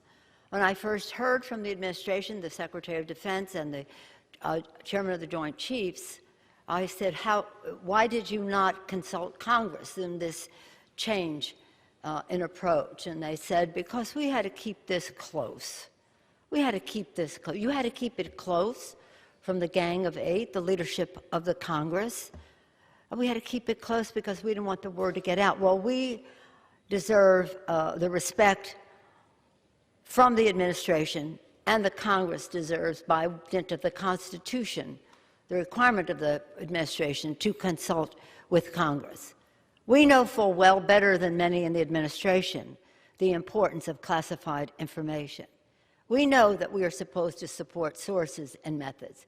We also know that the consultation that they would give to us does not enable us to divulge any information. So who are they keeping it close from? They admitted, this administration, they were keeping it close from the Congress of the United States. And they did so. Now they did a classified presentation yesterday, which their own party members, Republican senators, said it was the most demeaning and worst classified briefing that they had had. I myself think there's stiff competition for that designation of worst presentation by this administration in a classified briefing. But all of that to say is the Constitution of the United States calls for there to be cooperation when we decide about initiating hostilities. Congress has the right to declare war. When do you decide that it is war? When do you decide it's just hostilities? When does that all end? What line do you cross? But with the president's actions last week, he endangered our servicemen and women, our diplomats, and others by taking a serious risk of escalation with tensions with Iran. This does not come with any respect for Iran. We know what bad actors they are in the world. We know that Sulemani, I from my intelligence background know that Sulemani was somebody that we do not mourn the loss of, he did very evil things in the world. But we also know that when we take an action, we have to understand the ramifications of it. Others could have taken Sulemani out. Israel could have taken Sulemani out. But they didn't. So that's happened. That's where it is. As we go forward, it was really important for us to address the parameters of the War Powers Act, and that is what we are doing here today. The members of Congress have serious and urgent concerns about the administration's decision to engage, I use the term decision loosely, to engage in hostilities against Iran, and it's about a lack of strategy. What is the strategy to move forward? Again, they did not consult with Congress. They gave a presentation that by their own side of the aisle has been described as demeaning and the worst. And then they tell members to go read the classified documents. Classified. Why are these documents classified? Why can't the American people know? We understand redaction of sources and methods and the rest, but if you read that document, you would know there is no reason for it to be classified. And in the, without going into any substantive matters of what happened yesterday in the classified briefing, it's fair to say that we were told, members were told, to go read other documents, which are redacted and, in many cases, classified unnecessarily. Our concerns were not addressed by the President's insufficient war powers authorization, which was classified in its entirety, leaving the Congress and the public in the dark about our national security. And our concerns were not addressed by the administration's briefing yesterday. Today, to honor our duty to keep the American people safe, that is our first responsibility, to protect and defend. We must keep the American people safe. The House will pass a war powers resolution to limit the President's military actions regarding Iran. Congress is reassuring our long-established oversight responsibilities as we mandate that if no further congressional action is taken, the administration's military hostilities with regard to Iran must end. We salute Congresswoman Slotkin for her leadership in this resolution. She's a former CIA and Department of Defense analyst specializing in Shia militias who served multiple tours in the region under both Democratic and Republican presidents. It's important to note, because I heard the distinguished whip on the other side of the aisle say, how come it's just a concurrent resolution? It is because under the War Powers Act, that is one of the options that is provided. You can do a joint resolution, House resolution, or you can do a concurrent resolution. The value and the beauty and the exquisite nature of a concurrent resolution is that it does not have to be signed by the President of the United States. The Congress of the United States, in its full power and full voice, can speak in a united way about what the War Powers Act should look like. And that should count for something to our colleagues who serve in the Congress of the United States. And so under the authority of the War Powers Act that gives us this option, we take this opportunity to do so. I implore the administration to work with Congress to advance immediate, effective de-escalatory strategy that prevents further violence. I also salute this resolution because it does give opportunity for the administration to act under certain circumstances, which are part of the War Powers Act. Madam Speaker, on December, a group of us in a bipartisan way, we traveled to Belgium and Luxembourg to observe the 75th anniversary of the Battle of the Bulge. Some of our colleagues on both sides of the aisle had family members who served in that battle. One of ours, Annie Custer, her father, served in that, and she has letters from him at that time, and others members on both sides of the aisle. Mr. Moulton, Seth Moulton, his grandfather served in the Battle of the Bulge, but also on the Republican side of the aisle, in the House and in the Senate. And why I bring it up is this, because that Battle of the Bulge was a decisive battle in World War II. It was a surprise attack, really, by the Germans. It was a bloody battle. We lost 19,000 Americans, 19,000 Americans in that Battle of the Bulge. When I was listening to the description of it on the days that we were there, from the veterans who served, it sounded almost like Washington crossing the Delaware, because it was December, as it was in the United States at the beginning of our fight for independence. The supplies were insufficient. The camouflage for snow was not adequate. Our veterans, our men then, men in uniform were exposed, nurses too. And it was a triumph that it was very decisive in World War II. And why I bring it up is because when there was the observance of it, but 3 days, parts of 3 days we were there for it, but the close of it, there was a ceremony that included a speech by the King of Belgium, the Grand Duke of Luxembourg, two of the places where this all took place, the President of Germany, who spoke beautifully about Germany now, and saying when you freed Luxembourg and Belgium, you also freed the Germans. What a beautiful statement. But the close of it was from a veteran who served in the Battle of the Bulge in his 90s, was a teenager in the war. We saw the foxholes in which they fought. They lost their comrades in arms. He talked about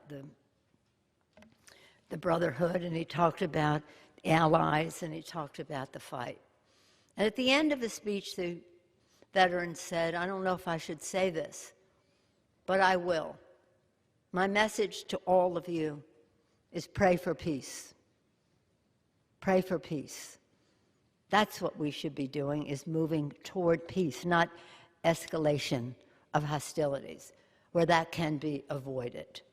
Not because we believe that the other side has good motivations, or that Sulemani was not a bad person. It's not because of what they are. It's because of who we are as Americans. A country that is committed to peace and security and prepared to protect and defend. As President Kennedy said, fight any fight, fight any foe, pay any price to keep the American people safe. But to not be frivolous and cavalier about how we decide to show strength when it really is more of an escalation than a de-escalation. So it's sad, because you would think that any time we would engage in such an important change in approach, that we would be working together, consulting together, respecting the approach that each side takes to all of this, and hopefully just be on one side of it all. So I think this is a very important, it doesn't do everything, but you say, well, it doesn't do this, it doesn't do that. We should never be judging legislation necessarily for what it doesn't do, but respecting it for what it does do.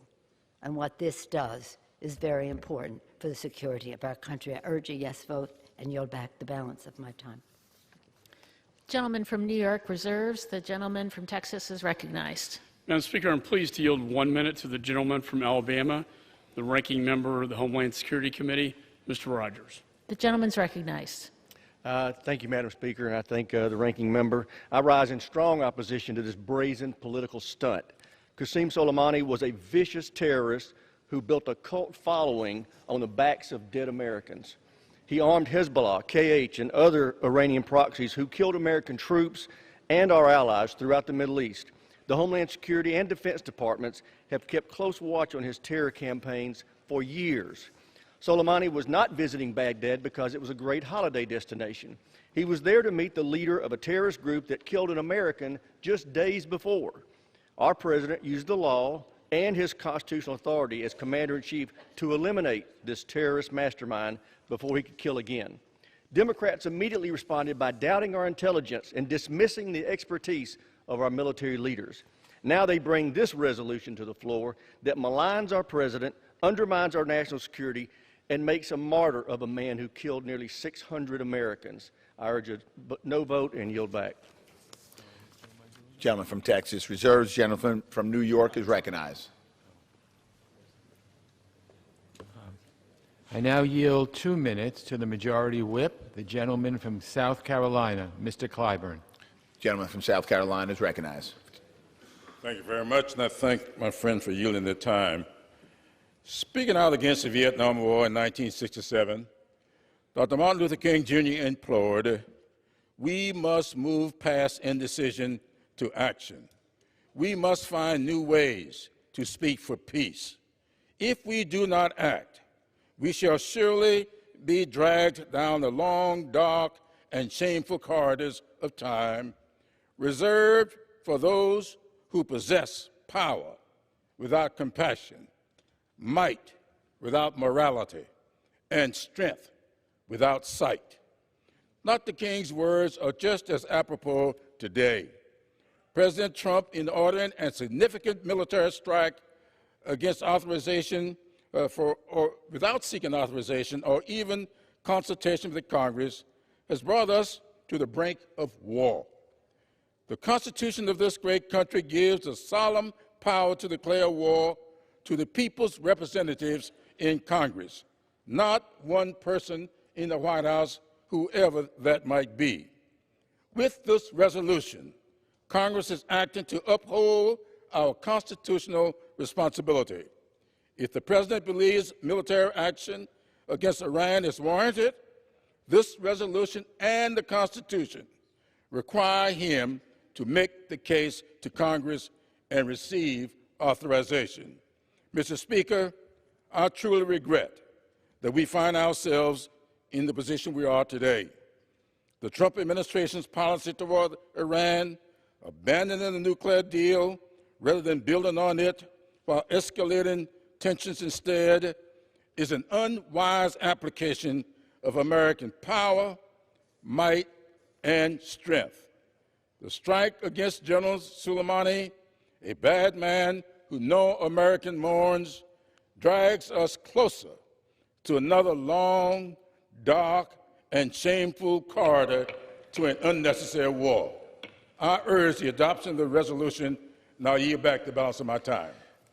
Gentleman from New York reserves. Gentleman from Texas is recognized. Mr. Speaker, I'm pleased to yield 1 minute to the gentleman from California, Mr. McClintock. Gentleman from California is recognized. Thank you, Mr. Speaker. Our Constitution is clear that only Congress can start a war, but only the President can wage it. Congress started this war with the AUMF in 2002. It's still in effect. The founders didn't want one individual getting us into a war, but once in it, they didn't want 535 squabbling prima donnas second-guessing every decision on the battlefield. President Trump needed no other reason to order the attack that killed Soleimani in Iraq beyond the simple fact that he was acting as an enemy combatant against U.S. forces in a war zone in which the Congress had authorized the President to take military action. Now, I happen to believe the AUMF was a colossal mistake, but this resolution doesn't correct that mistake. It compounds it by deliberately undermining the position of the United States government and the armed forces that we sent to Iraq at a perilous moment, which makes it not only unconstitutional, but disgraceful. I yield back. Gentleman from Texas reserves. Gentleman from New York is recognized. I yield 1 minute to the Vice Chair of the Foreign Affairs Committee, the Chair of the Subcommittee on Oversight and Investigations, the gentleman from Texas, Mr. Castro. Gentleman from Texas is recognized. Thank you, Mr. Speaker. In the last few days, the American people have been unwillingly taken to the brink of war at the direction of this administration. Through reckless actions, the White House has unified the Iranian public, alienated our partners in Iraq and Europe, undermined the fight against ISIS, and left the United States more isolated than before, all in just 1 week and without the consent of this Congress. This is a grave and serious moment in our country. 2 days ago, our brave men and women in uniform came under fire from 22 Iranian missiles, in harm's way because of their commander-in-chief. Every American owes a debt of gratitude to our military for its courage and sacrifice. For that reason, a decision that risks troops' well-being must only be made thoughtfully and with the informed consent of the public and this Congress. As a member of Congress, my biggest priority is to protect the safety of the American people at home and abroad. This can only be done by defending Congress's constitutional authority over declaring war. And for that reason, I urge us to support this resolution. Gentleman from New York reserves. The gentleman from Texas is recognized. Speaker, I yield 1 minute to the gentleman from Louisiana, Mr. Abraham. Gentleman from Louisiana is recognized. Major Ronald Culver Jr., Corporal Justin Mixon, Sergeant Joseph Richard III, Sergeant Terrell Gilmore, Staff Sergeant Jared Fontenot, Corporal William Crouch, Private Mark Graham, Staff Sergeant Ronnie Sanders, Staff Sergeant Jared McMillan, Sergeant Joshua Winton, Sergeant Ty Guthrow, Private Joshua Burrows, Corporal Joseph Duras, Lance Corporal John Bowman, Lance Corporal John Hill, Sergeant Matthew Westman, Sergeant First Class Terry Wallace, Sergeant Burry Testers, Lance Corporal Derek Cottom, Staff Sergeant Brian Lewis, Sergeant Julian Atkins, Sergeant William Partridge, Corporal David Stewart. Additional 30 seconds. Additional 30 seconds is granted. Sergeant David Murray, First Sergeant Michael Bordelon, Sergeant Nicholas Oliver, Sergeant Seth Trahan, Staff Sergeant Jonathan Reed, Staff Sergeant Christopher Ramsey, Sergeant Michael Evans, Sergeant Robert Sweeney, Staff Sergeant William Manuel. And Mr. Chairman, I request unanimous consent to enter the rest of my testimony into the record. Without objection. Gentleman from Texas reserves. Gentleman from New York is recognized. I now yield 1 minute to a valued member of the Foreign Affairs Committee, the gentlewoman from Pennsylvania, Ms. Houlihan. Gentlewoman from Pennsylvania is recognized. Thank you, Mr. Chair. Mr. Speaker, I rise in support of the resolution before us today.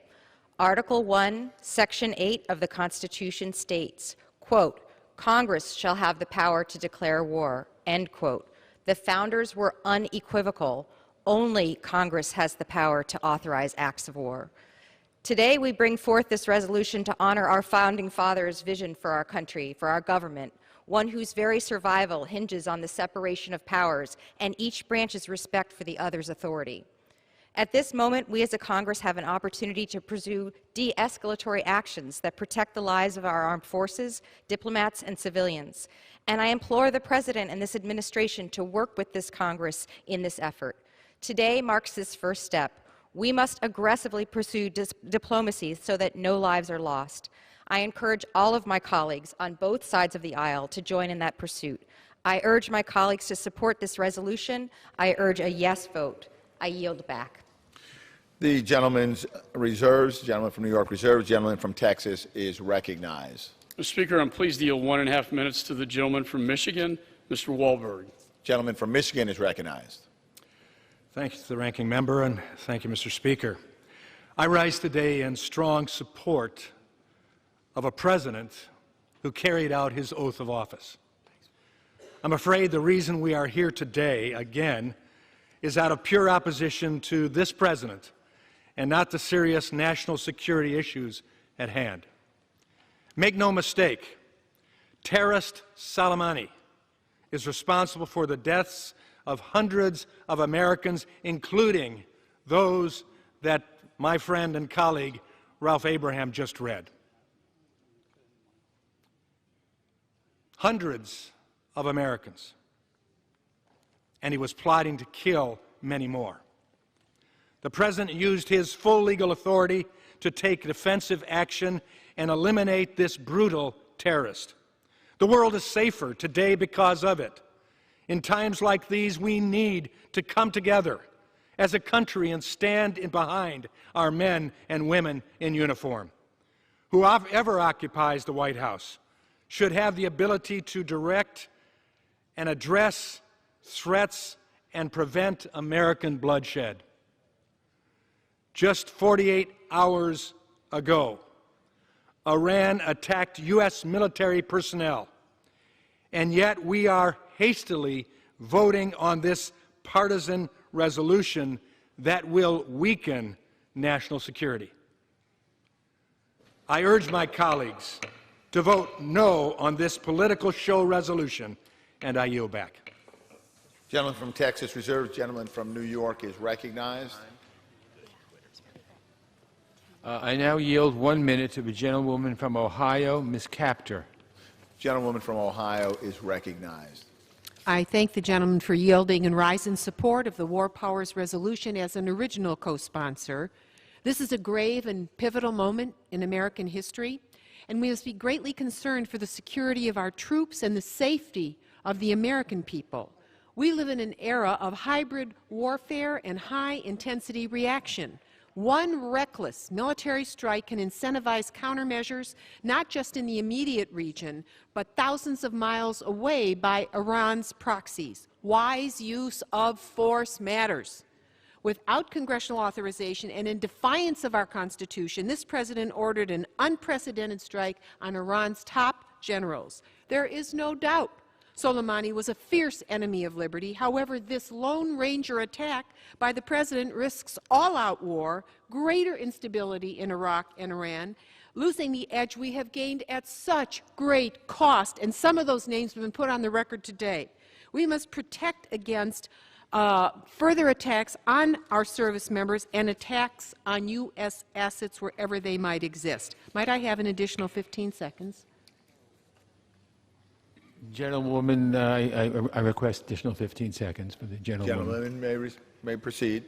Thank you. To those ends, the American people deserve full transparency. The President must take steps to de-escalate this highly volatile situation in the most ungovernable part of the world. Let us rigorously pursue with our allies turning back Iran's development of nuclear weapons, and let us do all we can to uphold our beloved Constitution, put raging bulls back in their cages, and make the American people safer. I yield back. The gentleman from New York reserves, gentleman from Texas is recognized. Thank you, Mr. Speaker. I'm pleased to yield 2 minutes to the gentleman from the great state of Texas, Mr. Arrington. Gentleman from Texas is recognized. I thank my friend and fellow Texan ranking member, Mr. McCall, for his strong leadership. Mr. Speaker, it's one thing to weaponize impeachment to discredit the president. It's a whole other thing to handcuff our commander-in-chief and jeopardize the safety of our soldiers and prevent them from defending themselves. Thankfully, this is a partisan resolution that's going nowhere, but it's also disturbing insight into the naive and impotent ideology of appeasement that invited Russia into Syria, created ISIS in Iraq, and emboldened Iran to terrorize and brutally murder throughout the Middle East. This is not a resolution, this is a retreat, a de facto apology. But for what? For ridding the world of a brutal terrorist with American blood on his hands? If this resolution were to become law, Mr. Speaker, it would be a death warrant, and not for the worst of terrorists, but for the best of Americans, our sons and daughters on the battlefield who would be left defenseless, sitting ducks for a murderous mob of mullahs in Iran and Iranian-backed militias throughout the region. I urge a no vote, and I yield back. The gentleman from Texas reserves. The gentleman from New York is recognized. I yield 1 minute to the gentlewoman from Illinois, Ms. Schakowsky. The gentlewoman from Illinois is recognized. It is past time for Congress to exert our authority over the questions of war and peace, and I am proud to vote for this concurrent resolution to invoke the War Powers Act in order to restrain this reckless president.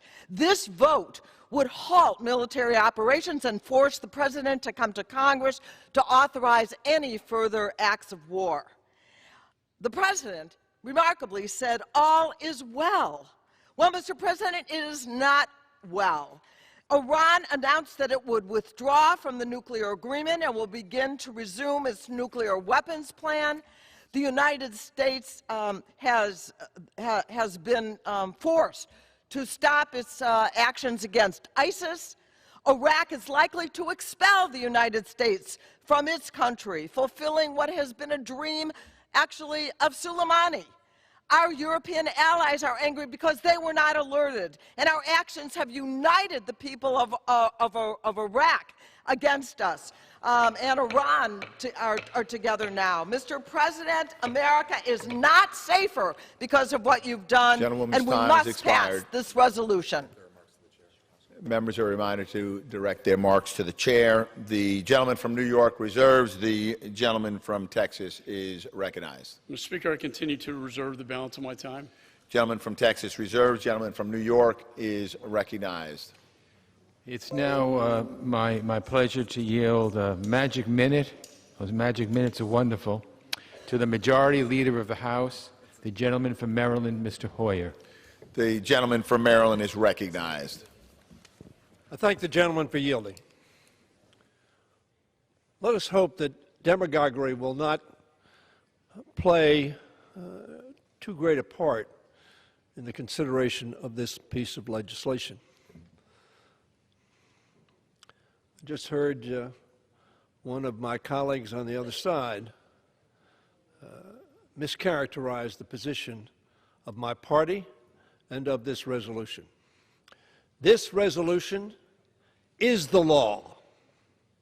This resolution is consistent with not only the law, the War Powers Act, but the Constitution of the United States. And I want to thank Representative Slotkin for authoring this resolution, as well as Chairman Smith, Chairman Engel, Representative Khanna, Representative Lee, and others who have been working hard to ensure that Congress maintains its role as a co-equal branch of government when it comes to matters of war and peace. This president, as we have seen, has consistently treated the legislative branch as inferior to the executive.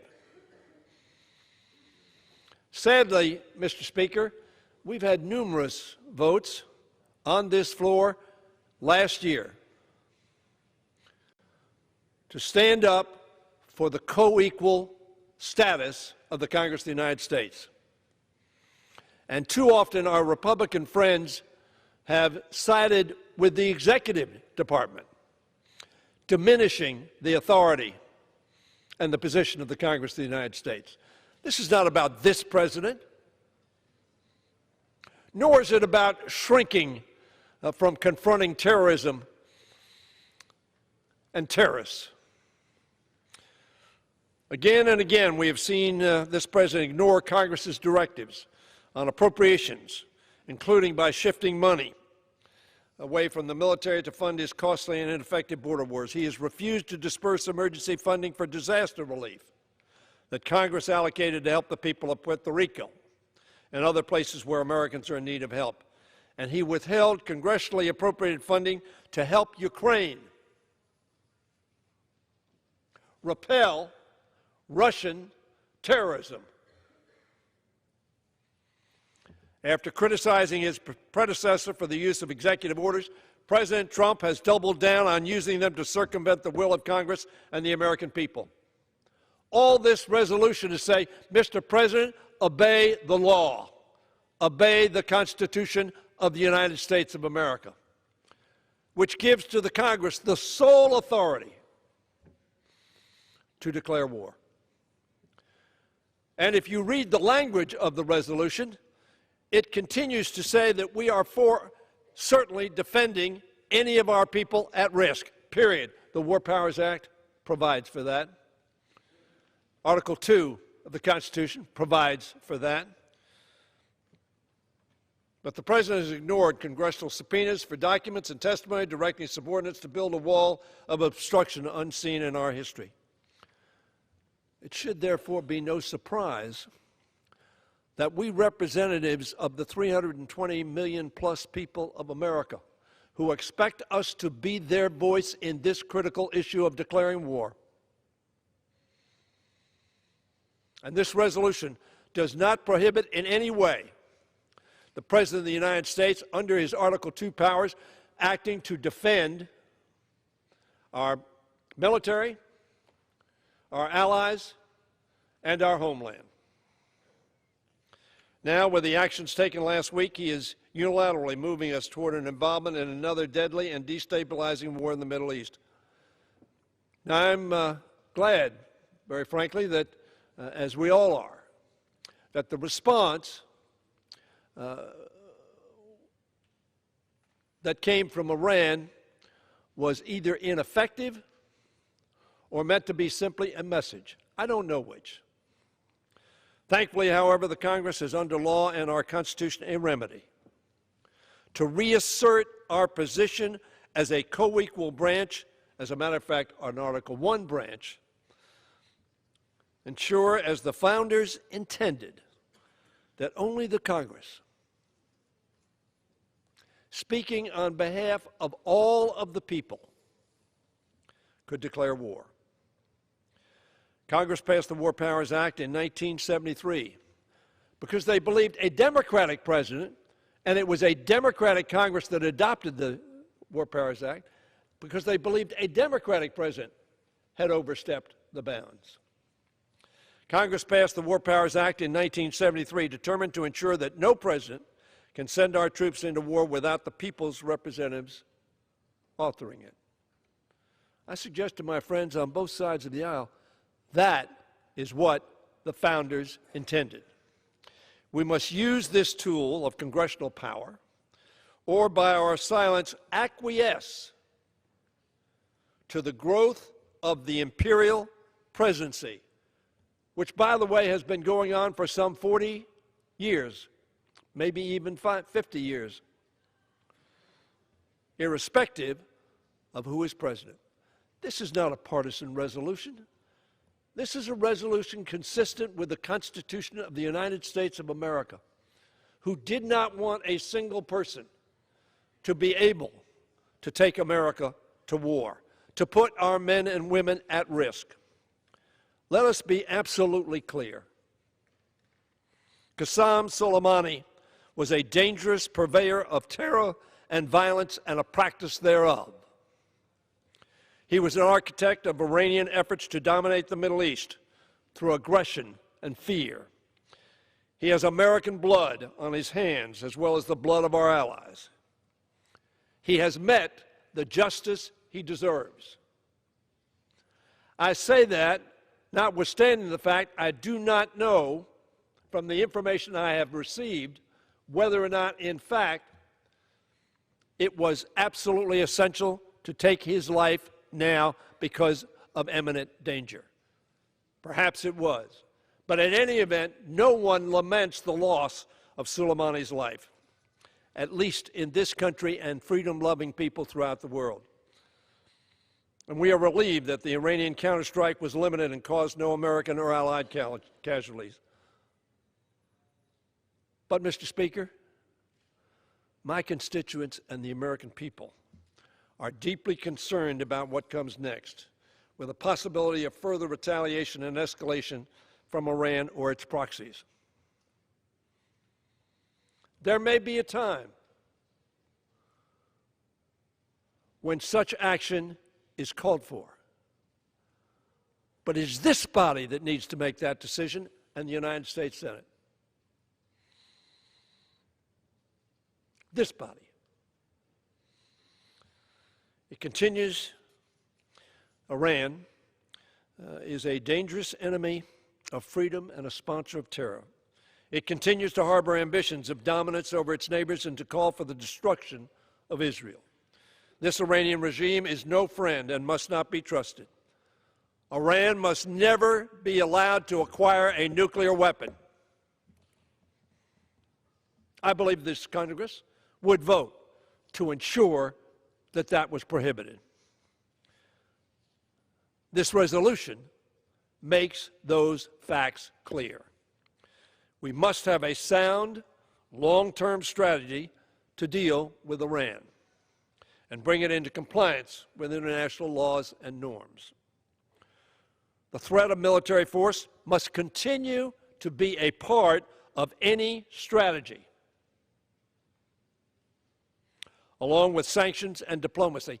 And this resolution in no way countervenes that premise. The best way forward is for Congress and the administration to work together. That's what our founders had in mind. Proper congressional oversight and involvement will help ensure, not undermine, that the administration adopts and pursues the best possible strategy to check and oppose Iran's malign ambitions. Let us not demagogue one another. There can be differences, but this resolution is brought to this floor of the House to uphold the Constitution of the United States of America and to again urge this president, as we have urged Democratic presidents, to ensure that they follow the strictures of our Constitution on behalf of the safety of our people and the respect we have throughout the world. We're a nation of laws. This resolution is about the laws. And I yield back the balance of my time. Gentleman from New York reserves. The gentleman from Texas is recognized. Let me say I have great respect for the leader, and I do not disagree with him that the president needs to come to Congress to authorize war with Iran. But that is not what we were looking at here today. We do not currently have troops engaged in hostility in Iran, subject to withdrawal under the War Powers Resolution. However, if the administration were to strike Iran directly, in my opinion, they would need to submit a War Powers notification, and they would also need to proceed with an authorized use of military force. And with that, Mr. Speaker, I'm pleased to yield 2 minutes to the gentleman from Florida, Mr. Spano. Gentleman from Florida is recognized. Thank you, Ranking Member McCall. I oppose this resolution. The Speaker claims that it is a necessary response to President Trump's, quote, disproportionate attack on a high-level Iranian military official. Disproportionate. Apparently, Democrats have forgotten who Qasem Soleimani was, one of the worst perpetrators of terror in recent history. He led the organization that founded Hezbollah, one of the most violent terrorist groups opposing Israel. He directed his groups to kill over 600 American service members in Iraq and wound thousands more. He led a brutal attack on peaceful protesters recently in Iran, killing over 1,000 Iranians. A bully will not stand down unless he knows you are willing to stand toe-to-toe with him, unless he knows there are consequences to his actions. And President Trump acted decisively in bringing down this brutal, inhumane bully, this terrorist mastermind, to stop an imminent threat. It was necessary to show Iran we will no longer tolerate their aggression. We should be united in our support for eliminating this threat and in supporting the President's efforts to negotiate a new, more effective Iran deal. And I urge my colleagues to oppose this resolution so that all options are on the table and we can negotiate from a position of strength toward achieving a peaceful solution. I yield back. The gentleman from Texas reserves. The gentleman from New York is recognized. I yield 1 minute to the gentlewoman from California, Ms. Eshoo. Gentlewoman from California is recognized. I thank the gentleman. Mr. Speaker, I rise in strong support of this concurrent resolution, which requires President Trump to immediately terminate military operations against Iran.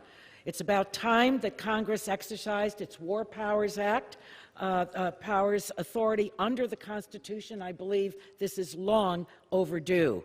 Now, the President has taken our nation to the brink of war without properly consulting Congress or seeking the legal authority to do so. Only Congress can authorize military action under Article 1 of the Constitution. And to add insult to injury, the Trump administration has failed to fully explain to Congress and the American people what exactly the imminent threat was to the United States that required the strike that was undertaken. My constituents and people across the country have been terrified about the prospect of a new war in the Middle East. Now, let me be clear. No member of Congress carries a brief for Soleimani or the Iranian government. I yield the gentlewoman an extra 15 seconds. I thank the gentleman. But no president has unilateral authority to take our nation to war without authorization from Congress. I urge my colleagues to vote yes. The gentleman from New York reserves. The gentleman from Texas is recognized. Mr. Speaker, I'm pleased to yield 2 minutes to the gentleman from North Carolina, Mr. Bishop. The gentleman from North Carolina is recognized. I thank the ranking member. Mr. Speaker, if it were but a matter of offering 3 cheers for the legislative branch, that would be fine, but this is dangerous and simply makes no sense. If the majority wished to assert Congress's authority, as several have argued, it would not use a non-binding resolution. But let me take the majority at its chosen words, as if binding. The words of the resolution would literally prohibit the President from ordering the shoot-down of Iranian ballistic missiles inbound for Haifa, or a surface-to-air missile locked onto a Ukrainian airliner. And the resolution's chosen words, as Democrats argue them, would prevent the President from the strike on Soleimani itself, even if devastating harm to American soldiers were imminent. But Democrats second-guessed that judgment. The language you have chosen is designed to debilitate the President from protecting Americans. The intemperate words of the past week have cost many their credibility. Now, Democrats' spite for President Trump has cost them their good judgment. I yield back. The gentleman from Texas reserves. The gentleman from New York is recognized. I yield 1 minute to the gentlewoman from California, Ms. Davis. The gentlewoman from California is recognized. Thank you, Mr. Speaker. Mr. Speaker, I voted against the 2002 AUMF. In coming to that very difficult decision, I learned an important lesson, that we must ask every administration that seeks to use military force, how will it manage the consequences of its actions, even if those actions can be justified? Has this administration done that? Unfortunately, I think the answer is no. I will vote for this resolution today for the same reasons I had then. No overall strategy, no justification, and nobody in this administration can answer how it will respond to the aftermath. By virtue of the power and the responsibility granted to us by the Constitution, we must ask those questions. Let's take this opportunity to make diplomacy work. Let's stand together as the Congress to establish our authority. Let's stand together and vote against a new war without an endgame. I yield back. The gentleman from New York reserves. The gentleman from Texas is recognized. Thank you, Mr. Speaker. I'm pleased to yield 2 minutes to the gentleman from Louisiana, Mr. Abraham. Gentleman from Louisiana is recognized.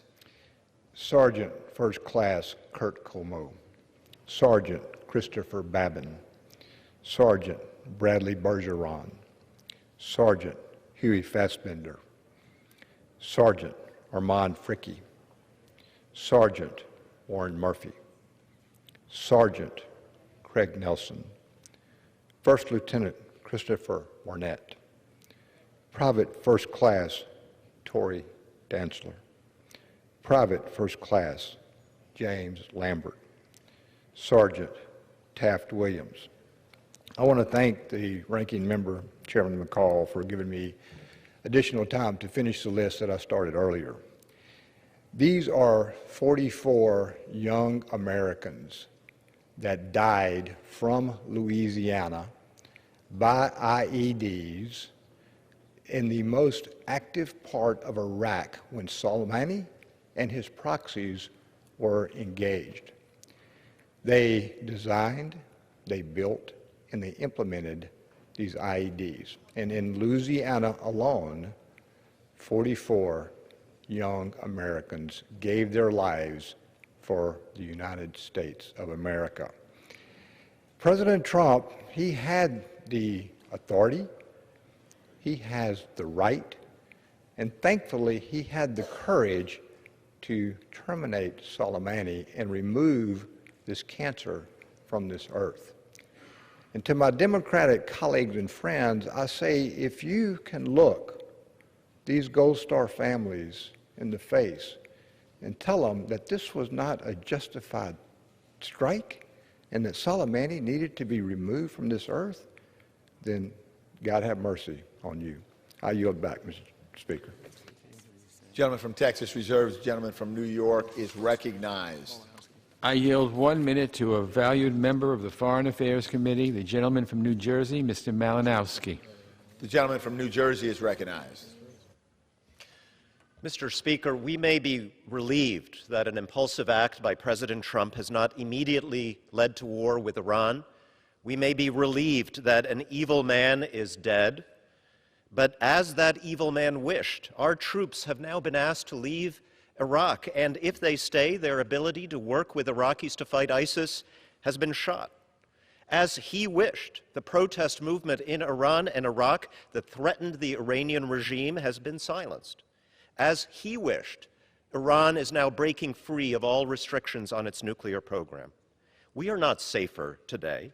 And in this moment of danger, there is just one question that this resolution asks. Not do you support what the President has already done, but should Congress play our constitutional role in deciding what happens next? I support this resolution because passing it will protect us against going to war with a tweet, but it also ensures that if we do go to war, which we may have to at some point, we will do so with the American people united, not divided, as the framers intended, as our national interest demands.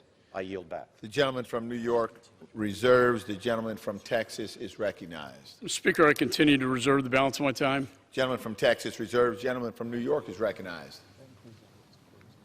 I yield 1 minute to the gentleman from California, Mr. Cisneros. Gentleman from California is recognized.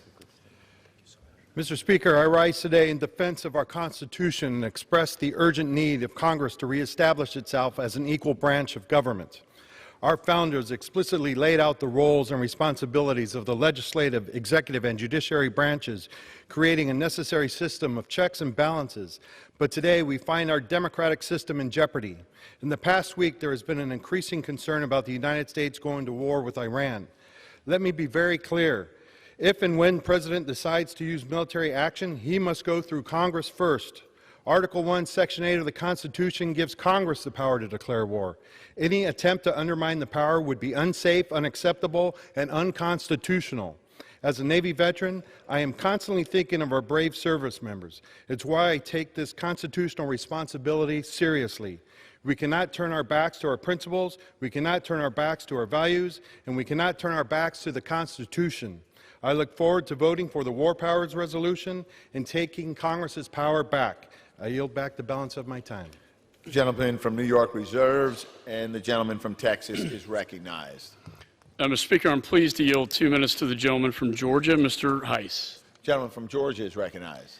Thank you, Mr. Speaker, and my good friend. I rise with great frustration in opposition to this politically motivated resolution. It is nothing but a blatant attempt to handcuff the President's ability to defend our citizens and our allies. Just this morning, U.S. intelligence officials reported that they are now confident that the Ukraine airline 752 was shot down by Iranian surface-to-air missiles. Another 176 innocent lives lost. The Islamic Republic of Iran has been hostile to our nation for decades, and yet it has certainly escalated in the last several months with a campaign of antagonistic military action. Have my Democratic colleagues forgotten about the shipping vessels sabotaged by naval mines last May and June, or the American drone shot down over international waters, or the British oil tanker seized by the Iranian Revolutionary Guard, or the Saudi oil facilities that were attacked? And then when an American citizen was killed in an attack on Kirkuk Air Base in December, and our embassy in Iraq subsequently overrun, our president drew a line in the sand. Yet after months of tremendous restraint, the president was determined that not one more American life would be lost at this Iranian regime, and I fully support the president in his actions. I do agree with many of my colleagues that it's time for this body to have a serious conversation and to address the many issues inherent with operating under a 20-plus-year-old authorization for military force, but that should not be confused with the process that's taking place here with this resolution. This is nothing but another attempt by the majority. 15. Be happy to yield an additional 30 seconds. Gentleman may continue. Thank you. This is nothing but an attempt by the majority in a 3-year-long process by their party to take any and every opportunity to undermine or embarrass this president. But be assured that this politically motivated resolution, nor any evil that comes our way, will cause our president to hesitate when called upon to defend American lives. And I just say, God bless the president, God bless America, and with that I yield back. The gentleman from Texas reserves. The gentleman from New York is recognized. Well, I would say to my friends on the other side of the aisle, please don't question our motives or patriotism, and we won't question yours. I now yield 1 minute to a gentlewoman from Washington, Ms. Jayapal. The gentlewoman from Washington is recognized. Thank you, Mr. Speaker. I rise in strong support of this resolution that reasserts congressional authority over going to war.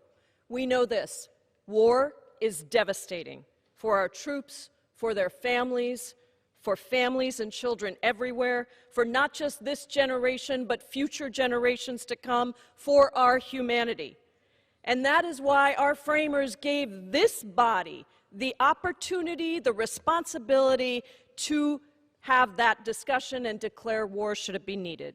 In 2002, we rushed to war based on made-up claims of weapons of mass destruction, and that Iraq war and Afghanistan wars took hundreds of thousands of lives, created millions of refugees, and cost us trillions of dollars.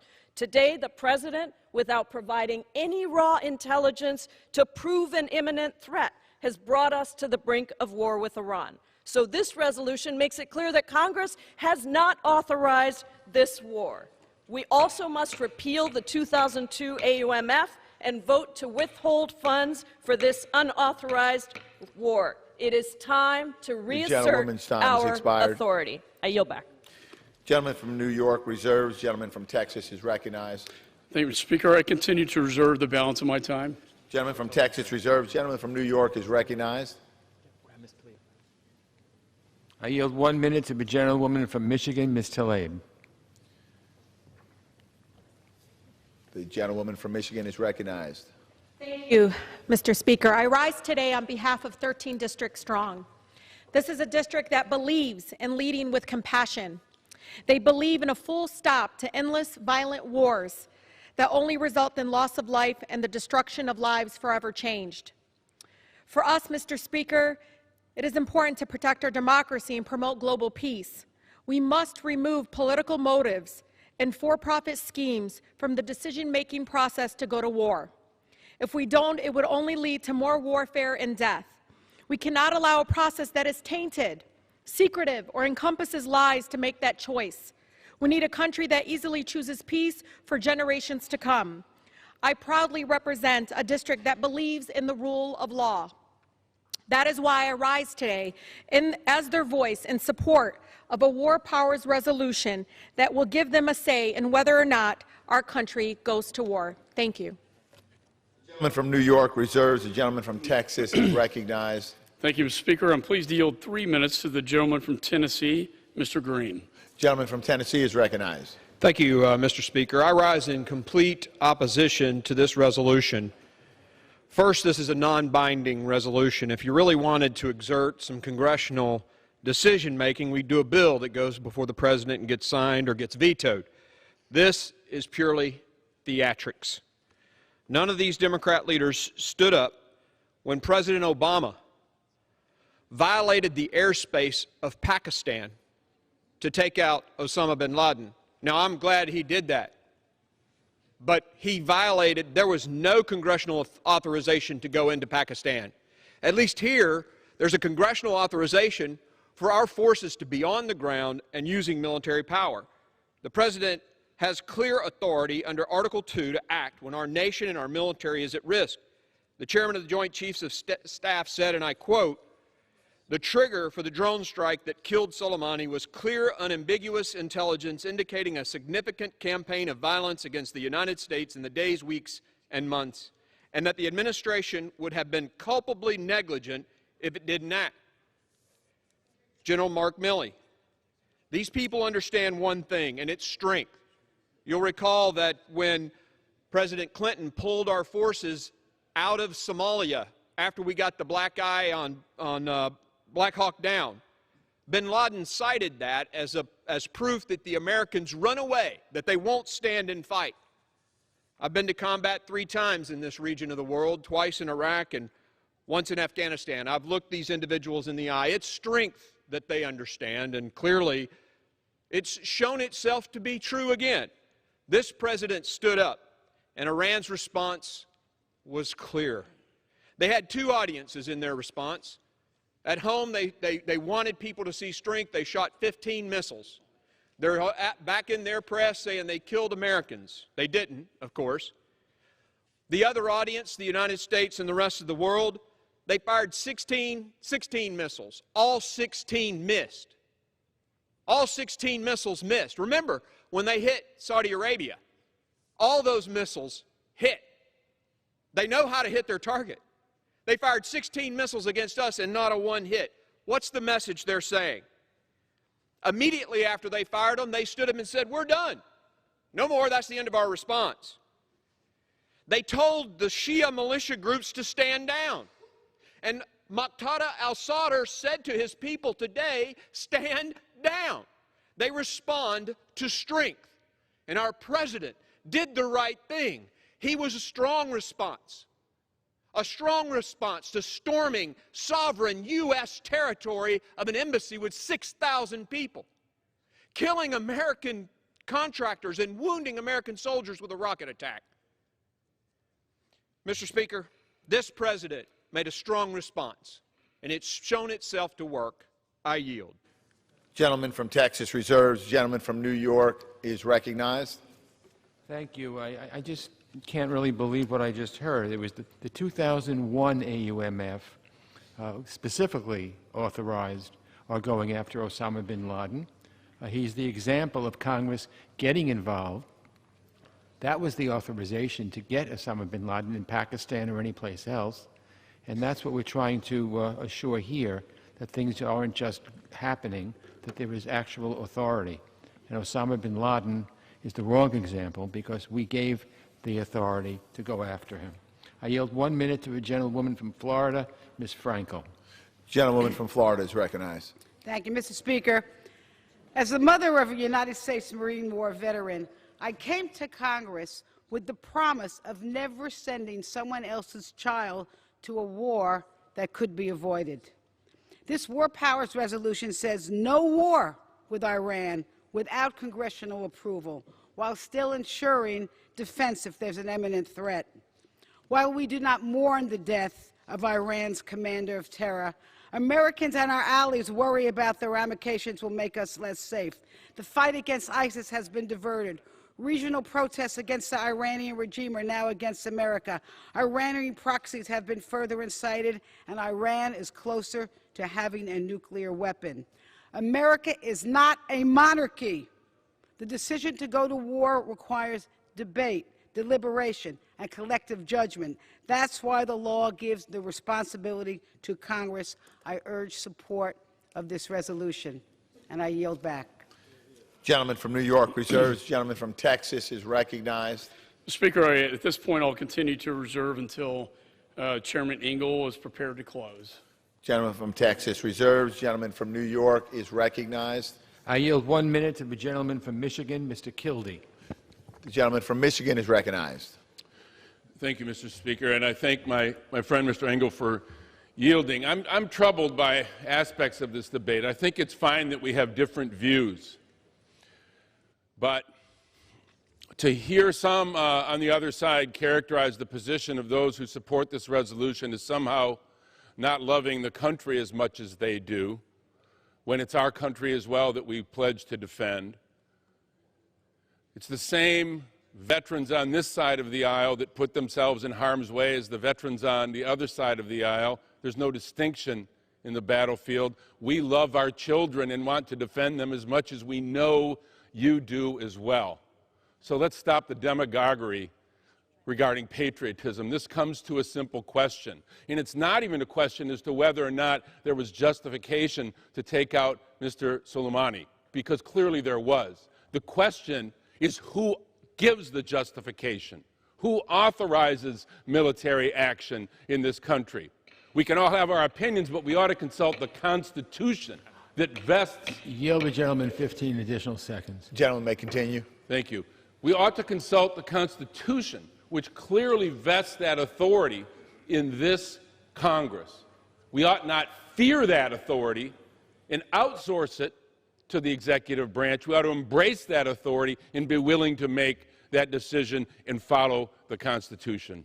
I thank the gentleman. Does the gentleman from Texas continue to reserve? The gentleman from New York is recognized.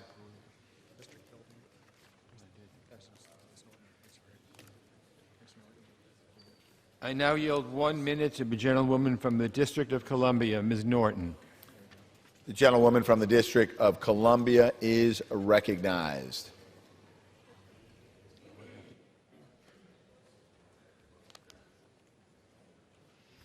I thank my good friend for yielding. Congress has long been absent without leave from its constitutional responsibility to authorize war before it occurs. From Vietnam to Iran, the verdict on the War Powers Act is clear. You lose it if you do not use it. Congress chafes at outside presidential power, but has failed to exercise its own advice and consent power on war. Iran has stepped back for now from the brink of war following the killing of General Sulemani. But a strong bipartisan 69% of the American people say that war with Iran is now more likely. No wonder, considering that we have just deployed 15,000 more troops to the region. Trying to get answers after the fact, as Congress did in yesterday's briefing, yielded frustration, not answers. Unchecked executive power unbalances the safeguards against arbitrary power the framers built into our Constitution. With passage of today's resolution, we will reclaim that balance by reinserting Congress into decisions to go to war. The gentleman from Texas continue to reserve. The gentleman from New York is recognized. Okay. I now yield 1 minute to a very valued member of the Foreign Affairs Committee, the chairman of the Subcommittee on the Middle East, North Africa, and International Terrorism, the gentleman from Florida, Mr. Deutsch. Gentleman from Florida is recognized. Mr. Speaker, I rise in support of this War Powers resolution and I thank my colleague from Michigan, Representative Sletkin, for leading this effort today to assert Congress's rightful authority and to defend our solemn constitutional duty. None of us want to see our brave men and women sent into another war. To be clear, this vote is not about telling the administration that the president can't defend this country. My colleagues know that. They understand it.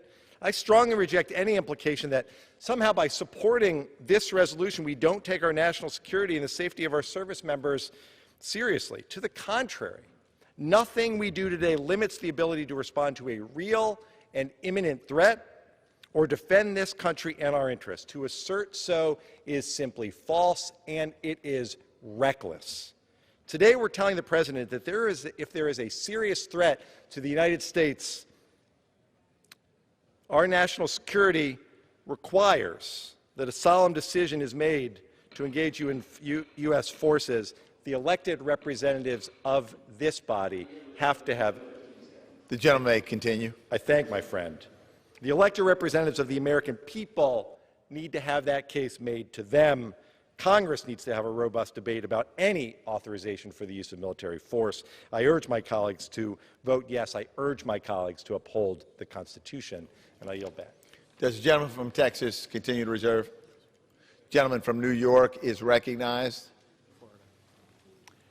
I yield 1 minute to the gentleman from Florida, Mr. Getz. Gentleman from Florida is recognized. I take a backseat to no member of this body when it comes to defending the president. This resolution offers no criticism of the president, no critique. It doesn't criticize the president's attack on Soleimani. Matter of fact, this resolution doesn't even say Soleimani's name in it. Yet, it does articulate our very robust basis for self-defense, at times even peremptory self-defense, to defend our troops. And it also articulates our non-delegable duty as members of the United States Congress to speak to matters of war and peace. I represent more troops than any other member of this body. I buried one of them earlier today at Arlington.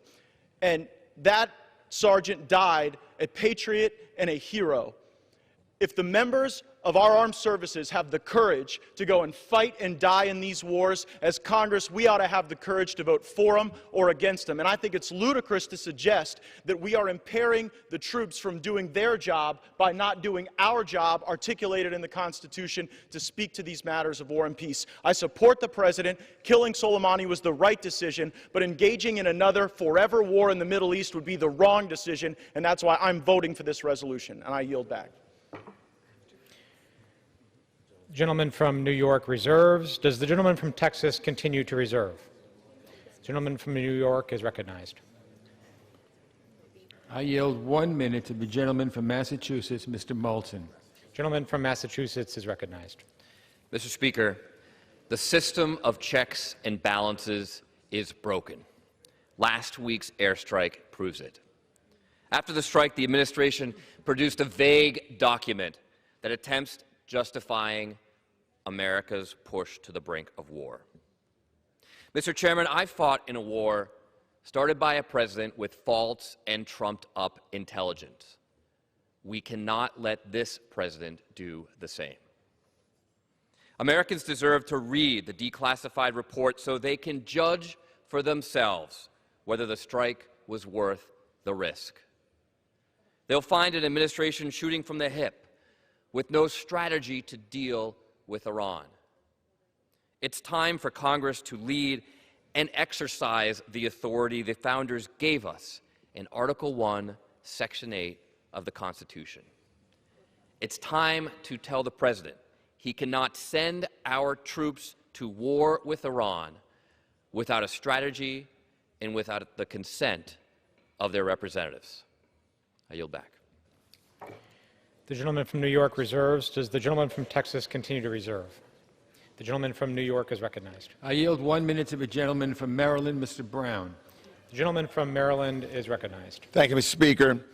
President Trump's strategy to counter Iran has failed. He has allowed Iran to restart its nuclear weapons program, disrupted our operations countering ISIS, continues to undermine our relationship with NATO allies, and has led America to the brink of a new and unnecessary war. As someone who served in Iraq, I understand the costs of war, how our soldiers put their lives on the line, and the impact these decisions have on military families. Our founders entrusted Congress with the responsibility to declare war. Congress owes it to the American people and our men and women in uniform to carry out that responsibility. It's time for Congress to declare that war with Iran is not in the best interests of the American people. It is time for Congress to repeal the 2002 AUMF and dramatically restrict the 2001 AUMF. And until we can do that, we must prevent the President from unilaterally committing the United States to yet another war in the Middle East. And I yield back. Gentleman from New York reserves. Does the gentleman from Texas continue to reserve? No, Mr. Speaker, I'm pleased to yield 2 minutes to the gentleman from Pennsylvania, Mr. Kelly. The gentleman from Pennsylvania is recognized. Thank you, Mr. Speaker, and I thank the chairman. I was sitting in my office and watching this debate, and I began to wonder who it is that we're actually debating against, or what it is that we're debating against. And I think back to the killing of Osama bin Laden, when we stood together as the United States and saying this was the right thing to do at the right time because it would save lives. The only thing we regret is that we didn't do it sooner when we had a chance to take him out. But we delayed because we weren't sure. I've gone back and read what President Obama said, and he says, I made this decision on my own. Yet today we stand in the people's house, and we're worried more about the loss of an election in 2020 than the loss of American lives and the continued loss of lives around the world by one of the worst terrorists of all time. And we sit here and try to pretend this charade is what we're really concerned about, is giving too much power to this president. This is a president who acts boldly. This is a president who carried out a strike that was so precise, so strategic, nothing else was hurt except the car in which that terrorist was riding in. And yet we sit here today and say, our problem in America isn't terrorists around the world. Our problem is in America is we have a president who's too damn strong. The rest of the world knows today that our enemies certainly do fear us because they know there's a deterrent in the White House. And our friends and allies know that America will always be there. We'll always be there if we say we're going to be there, and we will always stand up for the values that this country has always stood for. To have this debate tonight, and this resolution is not about securing America or making America safer. This is about taking powers away from the President of the United States. And we can call this anything we want to say, not just this president, but any president in the future. My God, are you kidding me? Are you kidding me? This, the people's house, and our biggest responsibility is protecting our American citizens. And we're having this debate tonight. Please do not tell me this is about taking away the authorization for military force. This is about taking away powers from the most strong president we've had. Thank you, and I yield back. The gentleman from Texas reserves. The gentleman from New York is recognized. You know, again, I think it would be helpful if people's motives or patriotism wasn't questioned. I now yield 2 minutes to the gentleman from Illinois, Mr. Schneider. Gentleman from Illinois is recognized. Thank you, Mr. Speaker. I rise today in strong support of the War Powers Resolution introduced by my colleague from Michigan, Congresswoman Alyssa Slotkin. Sulemani was an evil man, a terrorist, a war criminal. No one should mourn his demise. But that doesn't change the question of who has the authority to take our nation into war. It is Congress, and only Congress, that is endowed with the most solemn duty to decide if, when, and where to commit our nation to war. At the same time, as Commander-in-Chief, it is incumbent upon our President to ensure that the fine men and women who serve in our military are only sent into harm's way after careful deliberation and tasked with missions that protect and further America's interests and reflect the values and high moral standing of our nation. Our country's founders, in their foresight, provided us a robust and resilient constitutional republic and representative government. They wisely understood that taking a nation to war should not be a unilateral decision by a single person, but a considered decision by the people's elected representatives. This administration does not have congressional authorization for use of military force or a declaration of war against Iran. Ultimately, any sustained action against Iran requires congressional approval.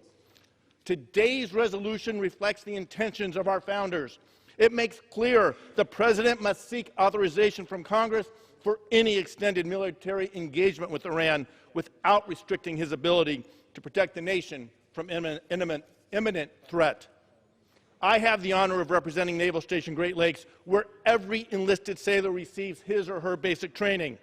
I am the proud father of a son serving in our Navy.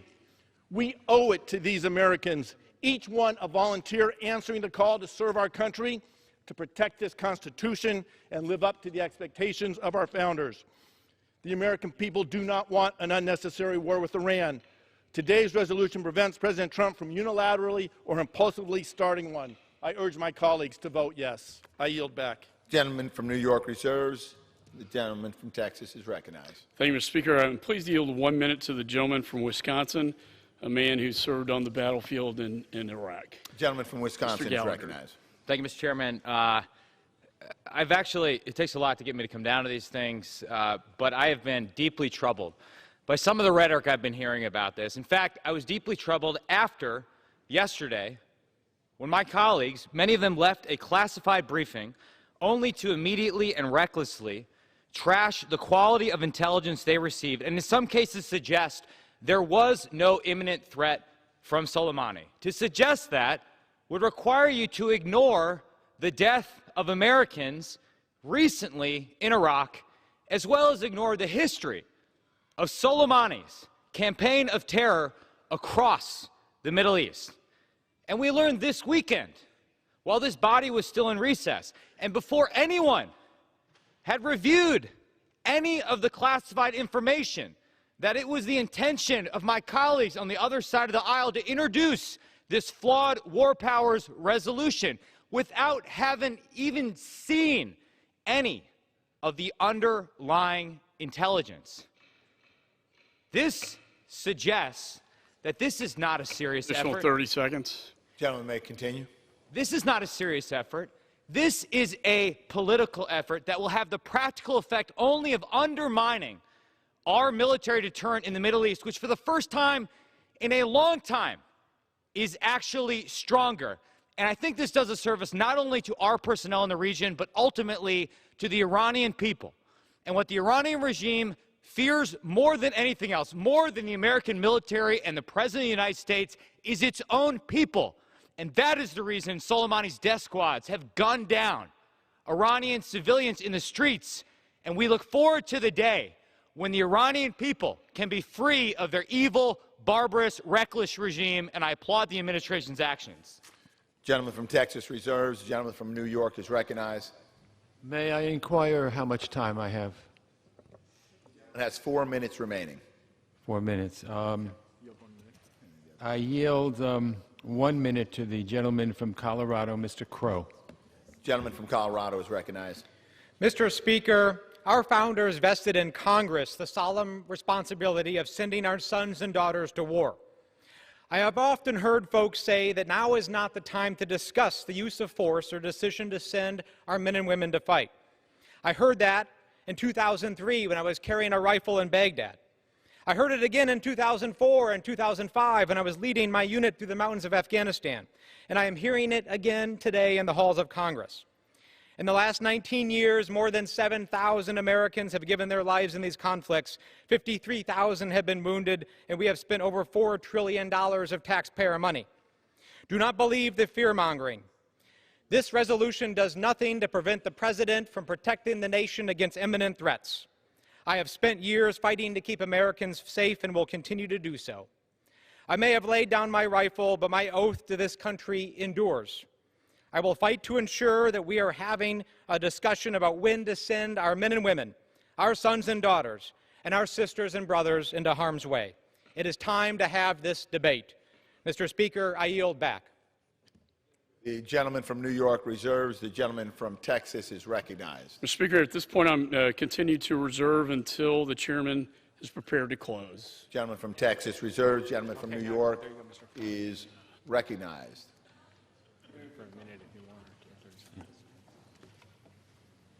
I now yield 30 seconds to the gentleman from Tennessee, Mr. Cohen. Gentleman from Tennessee is recognized. What I say, 30 seconds, 1 minute, I think. We'll start talking. I'll get right here. Thank you, sir. I rise today to condemn the President's most recent reckless actions. The killing of General Sulemani was a provocation to war that made Americans less safe for years and maybe decades to come. The President has put his own ego over the strategic interest and safety of Americans. What he has accomplished with these actions is to make Soleimani a martyr for a generation of militant Middle Eastern foes that we have. It has united the Iranian people not against their government, but against us. It is the responsibility of the President. Gentleman, additional 30 seconds. The gentleman may continue. It's the responsibility of the President and Congress to keep us safe. And the Founding Fathers knew that the collective wisdom of the people's representatives was better at doing that than one person. I just visited the SCIF, and there is still not any report on any imminent danger claim that might have been made. The American people and Congress deserve to know what the threat allegedly was, given the inevitability of Iranian retaliation. The two greatest powers Congress has is impeachment and declarations of war. We are here today on both of those issues because of a reckless, lawless, and impetuous president. I yield back the balance of my time. Gentleman from New York reserves. Members are reminded to refrain from engaging in personalities toward the President. Does the gentleman from Texas continue to reserve? The gentleman from New York is recognized. I now yield 1 minute to very distinguished gentleman of the Foreign Affairs Committee, Mr. Meeks of New York. And for how much time? 1 minute. Okay. Gentleman from New York is recognized. The President should not be able to commit the U.S. recklessly and flagrantly to war. That is the reason there are constitutional mandated checks and balances. The President escalated hostilities with Iran and did not demonstrate any imminent threat nor strategy as to why. He clearly did not make our country safer, quite the opposite. It is not a sign of strength, as some of my colleagues suggest. It was an unchecked sign of more disarray and lack of strategic thinking. We have seen what happens when we don't have a plan for what comes next, when we take out a bad actor without thinking through long-term consequences. We have lost too much blood and tears and treasure to ever allow that to happen again. I support and employ my colleagues to support this resolution for the sake and the state of future generations. I love this country. This is the greatest country in the world because we have checks and balances. I yield back. The gentleman from Texas is recognized. I continue to reserve my time. Gentleman from Texas reserved. Gentleman from New York is recognized. Yeah, I reserve my right to close. Gentleman from New York reserved. Gentleman from Texas is recognized.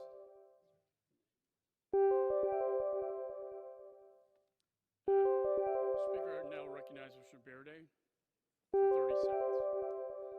Gentleman from West Virginia is recognized. Indiana is recognized. Thank you. And Mr. Speaker, just got a couple of words I'd like to remind this body about.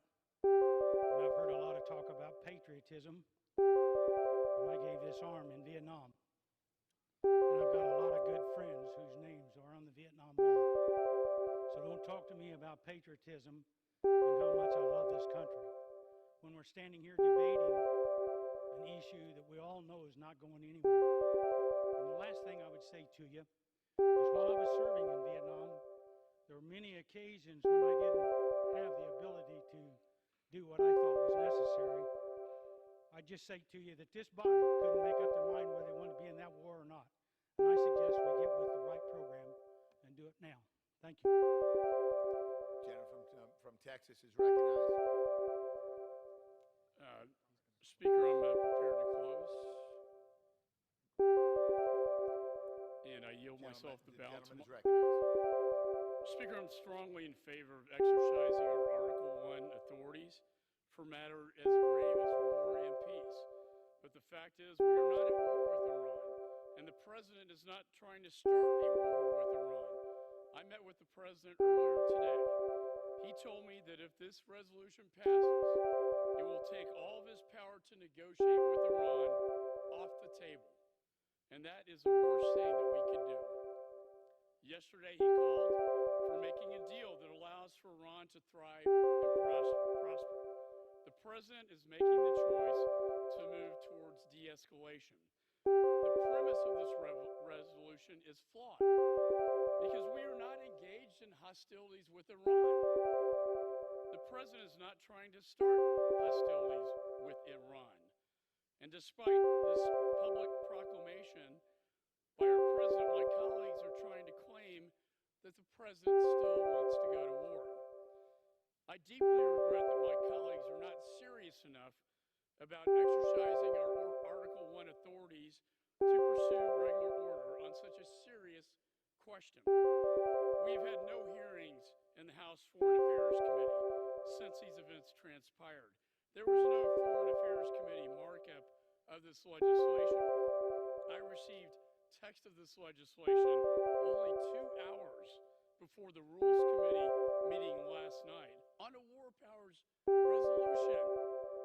Debating issues of war and peace is perhaps our most important responsibility as members of Congress, and yet this legislation dropped last night without committee consideration as required by the War Powers resolution. If my colleagues were serious about Article 1, as they say they are, this would be a joint resolution with the force of law. Instead, it is a House concurrent resolution that will never go to the president's desk. Let me translate what that means for the American people listening today. Today we are voting on a press release, a press statement. This is a political statement for a left-wing domestic audience. But they are not the only ones watching, Mr. Speaker. Iran is watching, and its proxies are watching, and what they see is a divided America that does not fully support the ability of our Commander-in-Chief to respond to imminent threats to Americans. Churchill warned against appeasement when the dark clouds of fascism and the Third Reich swept in my father's war. Weakness invites aggression, he said. And as President Reagan said, peace through strength. I believe in these ideals and these axioms. And last May it was reported that Sulemani met with Iraqi militias in Baghdad and told them to, quote, prepare the proxies for war. Prepare for the proxy war. Without last week's strike, Sulemani would still be waging that proxy war, a war that he was escalating. An American was killed less than 2 weeks ago, and 4 American soldiers were injured. And our embassy in Baghdad was attacked under Sulemani's orders. What more do we need? What more evidence do we need? And let's talk about the fact he's a designated terrorist under the Obama administration. Importantly, the president told me today that Sulemani was planning to blow up our embassy. I need no further proof or evidence than that, or intelligence than that from the President of the United States. And what if the president had not acted? Let's assume that. What if the president had, and by the way, some on the other side of the aisle were criticizing him for not responding after our embassy was attacked. What if he did not act? What if Sulemani made it back to Tehran to meet with the Ayatollah, to give the green light to carry out the plot to attack our soldiers and diplomats in Iraq? What if the Americans were killed? What if they killed our soldiers and diplomats? What if they successfully stormed our American embassy and held our Marines and diplomats hostage like they did in 1979 when this whole reign of terror started with Jimmy Carter in the White House? How would the critics of the president respond then if we had done nothing? How would America, the American people, respond? How would the Gold Star mothers respond? No, the president, this president, did the right thing to take out this threat that killed so many Americans. I've been to too many funerals, and many of us in this chamber have. And many of those soldiers were killed at the bloody hands of Sulemani. And so, those many Americans whose families still grieve today, we grieve for them. And since 1979, Iran has presided over a reign of terror in the region, and for over 2 decades, Soleimani has been the mastermind of terror, and the world is safer today without him. And let me just conclude by saying, now is not the time, now is not the time to divide this nation and play into the propaganda of Iran. Now is the time not to tie our commander-in-chief's hands. Now is the time to support our men and women in uniform. And with that, I urge my colleagues to oppose this resolution, and I yield back the balance of my time. The gentleman from Texas yields back the balance of his time. The gentleman from New York is recognized. Mr. Speaker, this body has to make a decision about whether we're going to stand up for our constitutional responsibilities or just subordinate ourselves to the executive branch when it comes to war powers. We're 2 decades into the 21st century. Our country has been at war almost that entire time. Not a day goes by that I don't wish we could have some of those decisions back, especially because we see those measures we passed in 2001 and 2002 are still being used to justify sending American men and women into harm's way. We could stand here all day and say, well, your side let this happen when you were in charge, or you didn't say anything when this president did that. I don't disagree. It's been a collective failure on the part of this body that we've given away our authority on war powers, that we haven't done enough to grapple with the issue. Well, I hope today will not be the end of our efforts to make progress on debating Congress's war powers. If the president thinks he needs to use military force, he needs to come to Congress and make the case and let us vote on it. I urge my friends on both sides of the aisle, support this resolution. This is the beginning of Congress taking back its authority. Thank you. The gentleman from New York yields back the balance of his time. All time for debate has expired. Pursuant to House Rule 781, the previous question is ordered on the concurrent resolution as amended. The question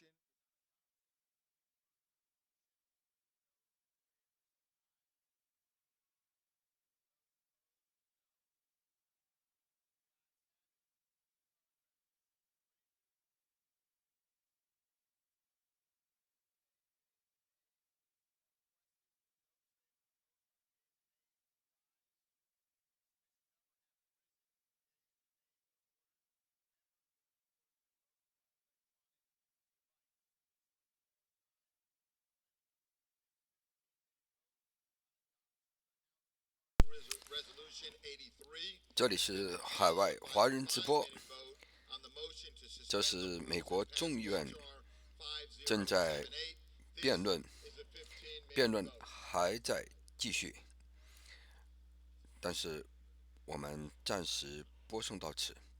如果你有兴趣，可以继续到 YouTube 上观看。现在他们是正在开始投票。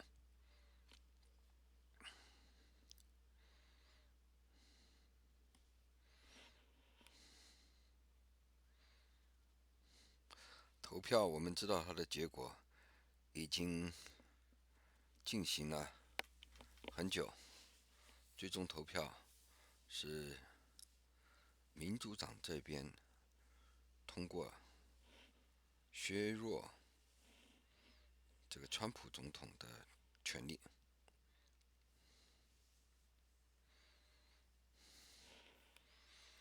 您可以看到，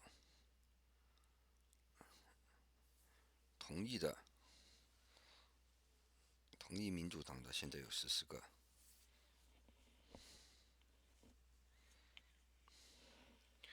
我们就不继续再播送下去了。大概的结果，我们给大家说一说。结果是民主党支持的，在众议院本身他们的席位比较多，所以投票通过民主党的提案。好，本次节目播送到此。本节目是由美国加州奥克兰市英记世家赞助播出。这里是海外华人直播，我们不办高深，我们直播传真。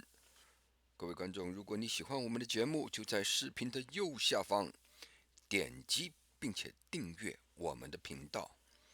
您的点击和支持将会鼓舞我们继续在互联网上生存，为你做更多的直播或者是解说。我们不办高深，我们直播传真。各位观众，再见。